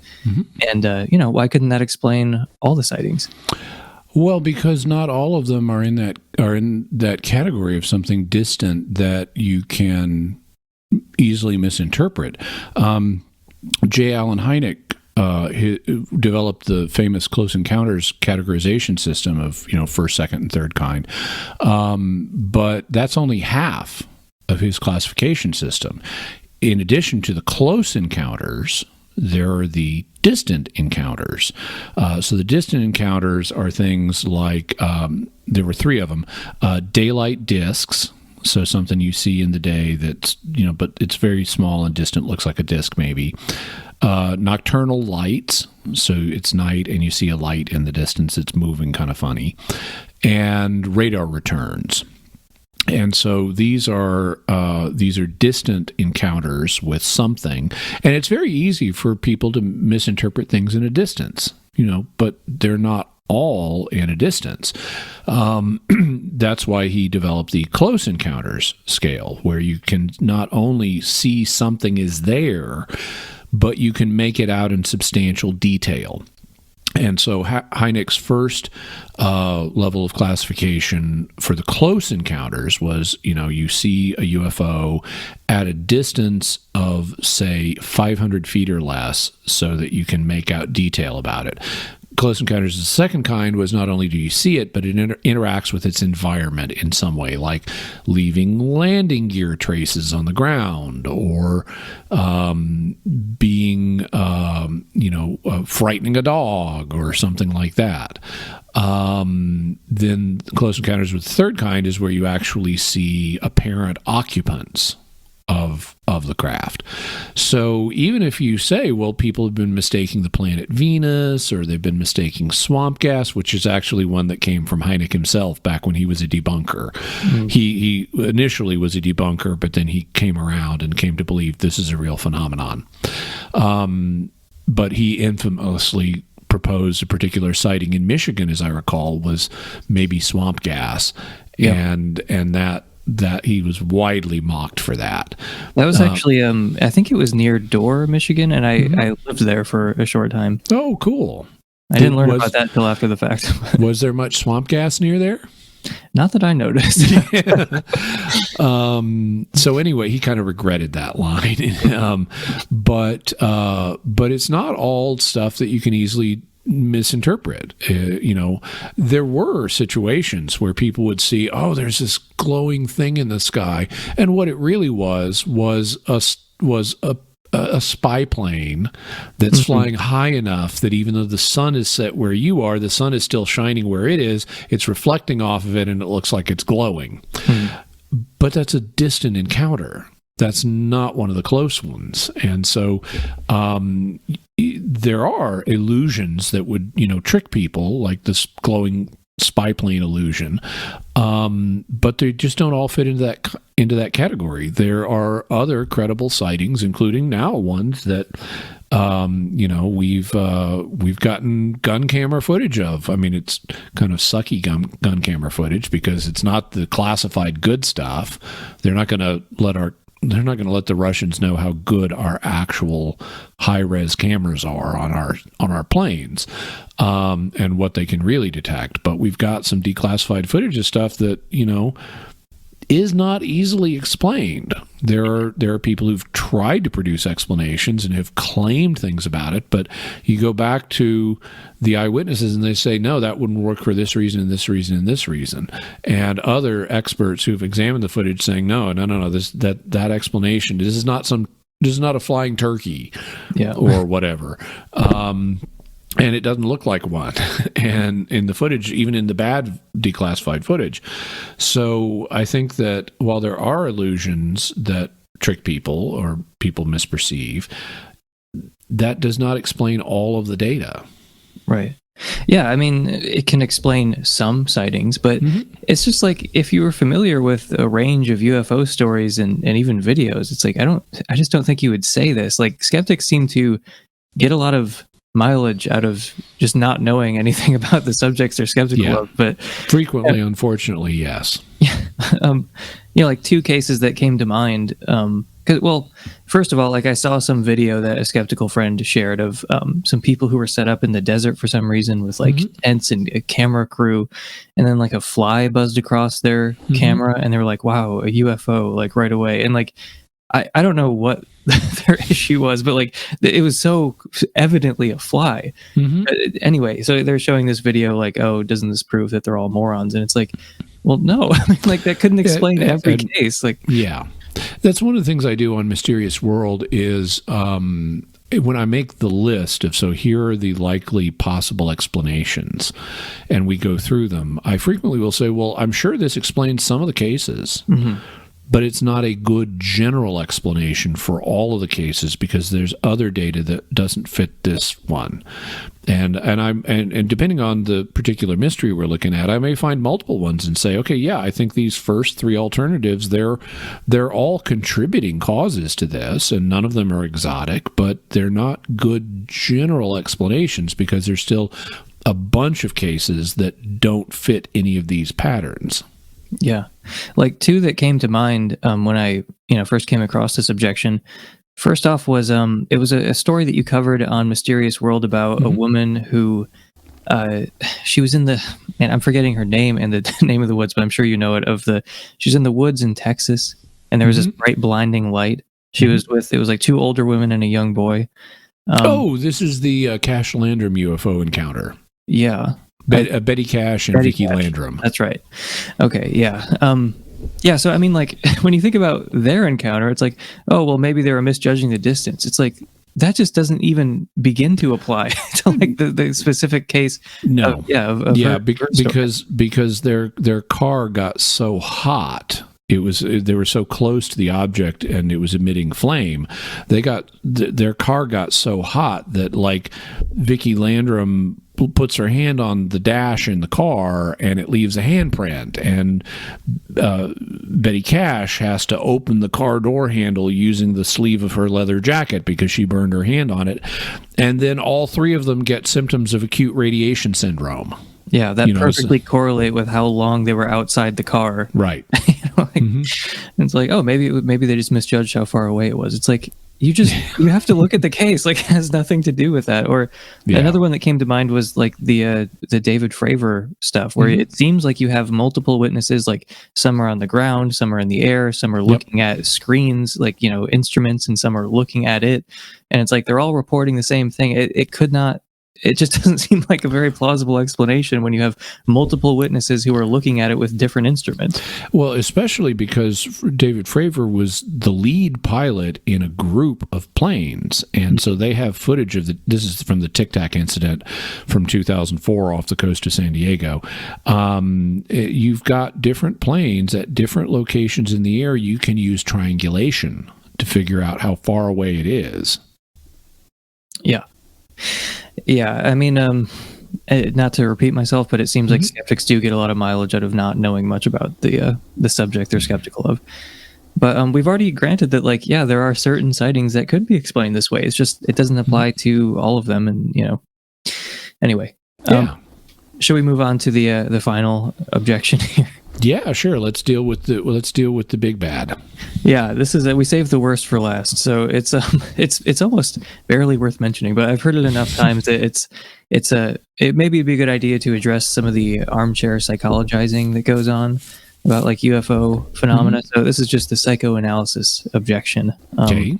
So this is really the belief in UFOs and aliens. It's just a modern manifestation of the religious impulse. And then some people go into varying levels of detail here, noting parallels between belief in aliens and, theistic belief or something like that. Okay, well, so I need some data to work with. What do you see as the most plausible arguments in favor of this hypothesis? Well, I guess they note that that belief in this kind of thing, arises at the same time that religion seems to be declining, at least in like relative terms. Okay. So like in the West, you have a lot of. So I mean, again, this almost involves presuppositions that we've already talked about. Like, well, given that it's geographically concentrated in the U.S. and temporally concentrated in the present day, then they say, well, this arose at the same time religion was declining in the West. And then they note their little similarities, and then they're like, oh, this is like a debunking explanation. This is why people believe in this kind of thing, which, I mean, one obvious reply is like, you're pretty knowledgeable about this subject, and you're religious. It's not like the alien UFO stuff is just religion for atheists. It's like, oh, the only people who take this seriously are atheists and agnostics. It's like, no, there are plenty of religious people who don't dismiss it and say it's all demons. Yeah. Yeah, so I mean, it's tough because this is very slippery. Like when we were talking about this a little bit beforehand, it's like it's hard to even steelman this objection because it is just kind of this slippery psychoanalysis, Yeah. So in terms of this one, I'd say a few things. The first one is we're in severe jeopardy of post hoc ergo propter hoc, even if it's true that that belief in alien appearances happened after decline of religion in various parts of the world. That does not establish a causal relationship here. And so you're in severe jeopardy of the post hoc ergo propter hoc foundation. You cannot say, I got a college degree and then I got in a car accident, therefore college degrees cause car accidents. Similarly, in this case, even if it's true, well, that alien visitation reports arose after a decline of religion, that doesn't establish any kind of correlation between the two. You can similarly say, well, I've already given an example, but this is just a fallacy unless you can go further and establish some kind of causal connection. So how might we do that? Well, one way of attempting to do that would be to look at other areas and say, do non-religious areas have higher proportions of belief in UFOs?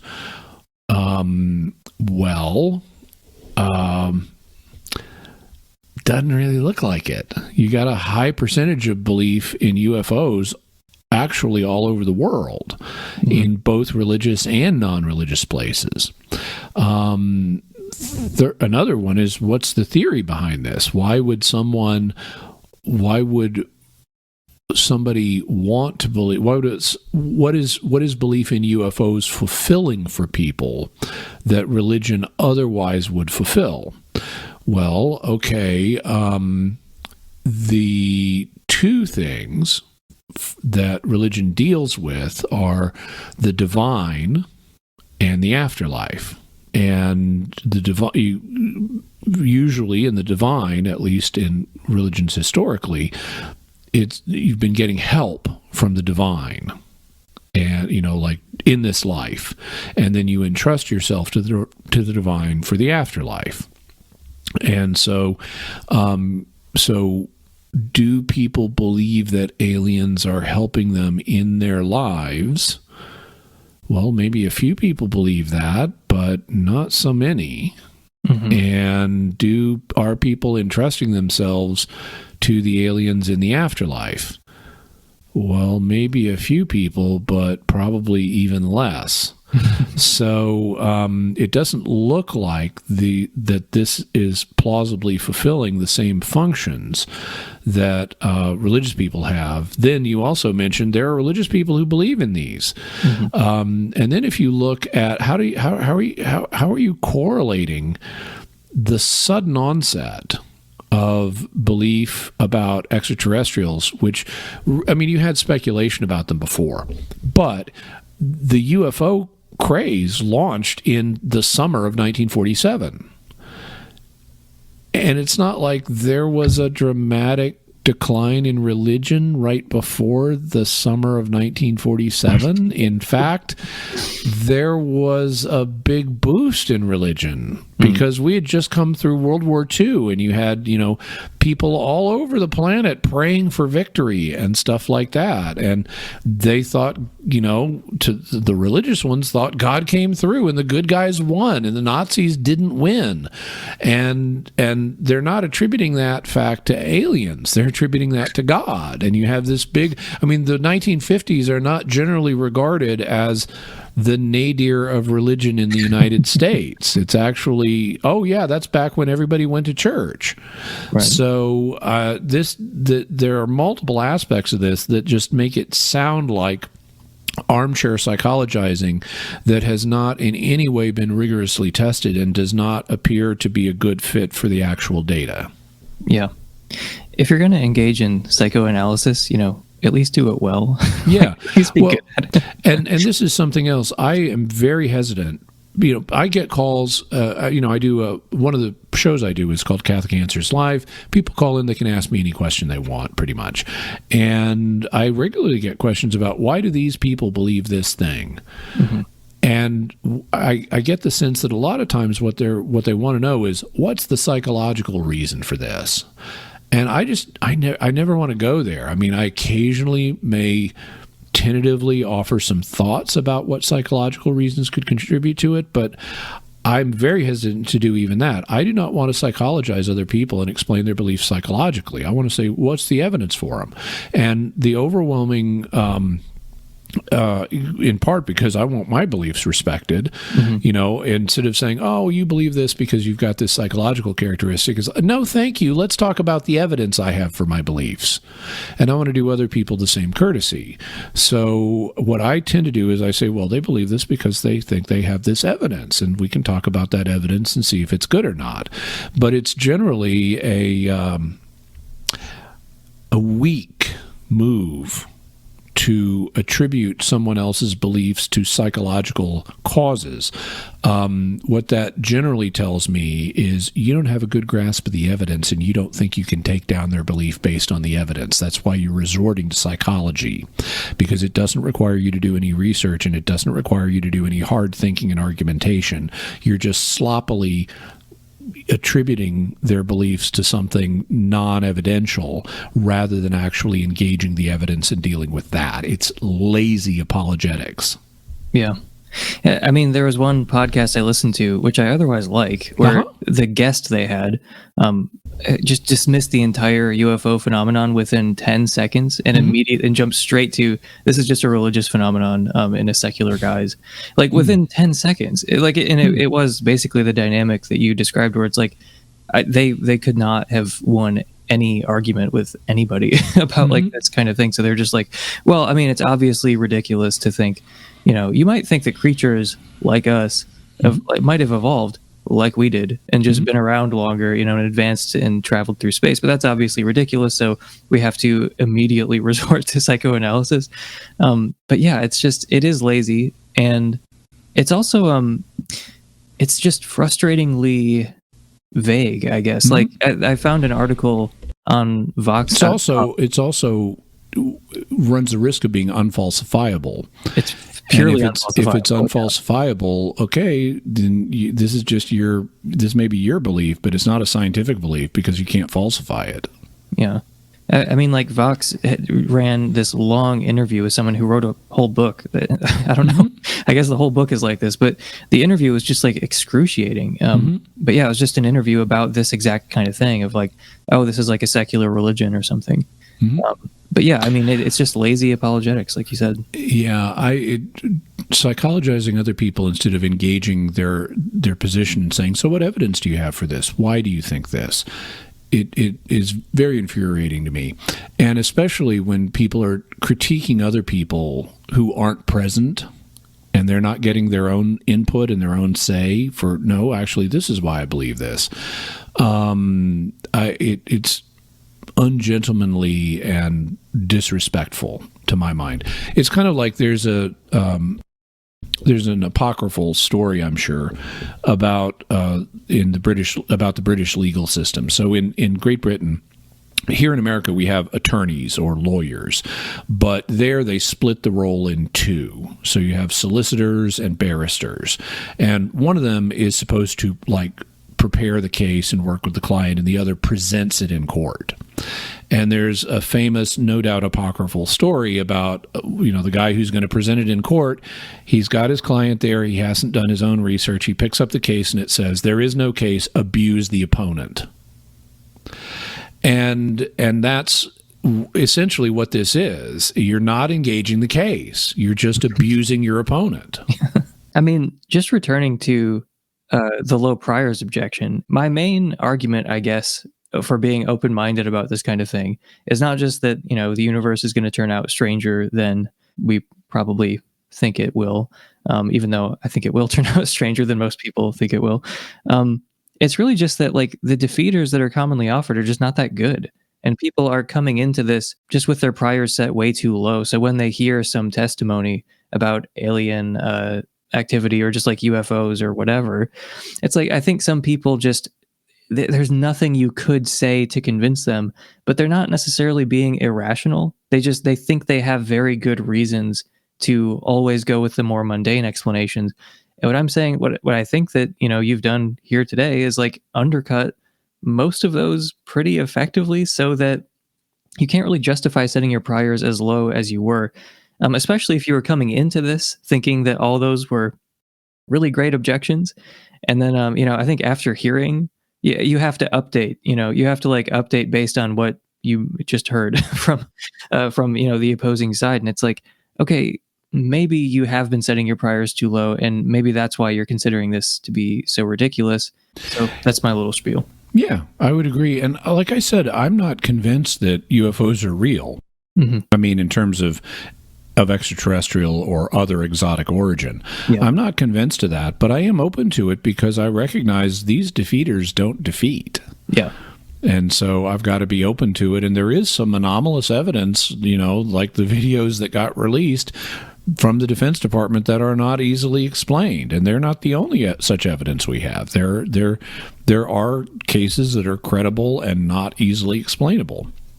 So yeah. I think the rational position on this is open-minded, but open-minded but skeptical in the sense of using critical thinking, as opposed to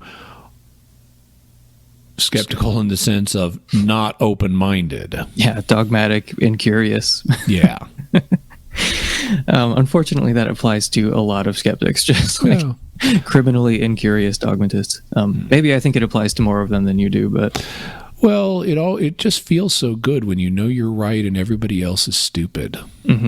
And and so, you know, it takes some effort to say, hey, maybe other people have a point. Maybe I'm not the only one who's got a monopoly on truth here, and I need to actually take seriously positions that I haven't taken seriously before. Yeah, so I mean, I think I'm with you. I mean, I'm basically agnostic on this. Open-minded. Yeah, so I mean, is there anything else that you want to touch on before we sign off here? No, not really. I guess I should mention for people, since we've mentioned Mysterious World a few times in the show, I should let people know how they can locate it. So it's in Apple Podcasts and Spotify and Stitcher and all the standard ones. So you can just look it up in your podcast app, whatever that happens to be. You can also check out the video version of it, because we do a video version of it, and we have video editors who, you know, add elements into it visually to help bring points across more clearly. You can check that out at my YouTube channel, which is youtube.com/Jimmy Akin, Jimmy Akin as in Nancy. And while you're there, do all the YouTube things, you know, like, subscribe, hit the bell notifications, and comment and all that stuff. And I appreciate it, because I am trying to grow my channel, and everybody's welcome as I try to encourage a good discussion of the issues we talk about. I never expect everybody to agree with me on everything, and I regularly get messages that you know, express other viewpoints and want to challenge things I've said, and as long as they're respectful, I'll respond back to them. You know, I have feedback episodes that are bonus episodes that don't come out on Fridays, where I interact with what people have written in, including alternatives that people have proposed or criticisms people have made of a position I've taken, and that's all totally fine. I enjoy the free flow of ideas and that discussion. Also, you can go to the homepage of the podcast, which can be found at mysterious.fm. So FM like in FM radio. Unfortunately, it's not .com, because that one is not available. But mysterious.fm was available, so you can go there. All right. Well, Jimmy Akin, thank you so much for coming on. Thank you for your time, and you know, it's been a real pleasure. Yeah, I've had a great time. Thank you so much for the invitation.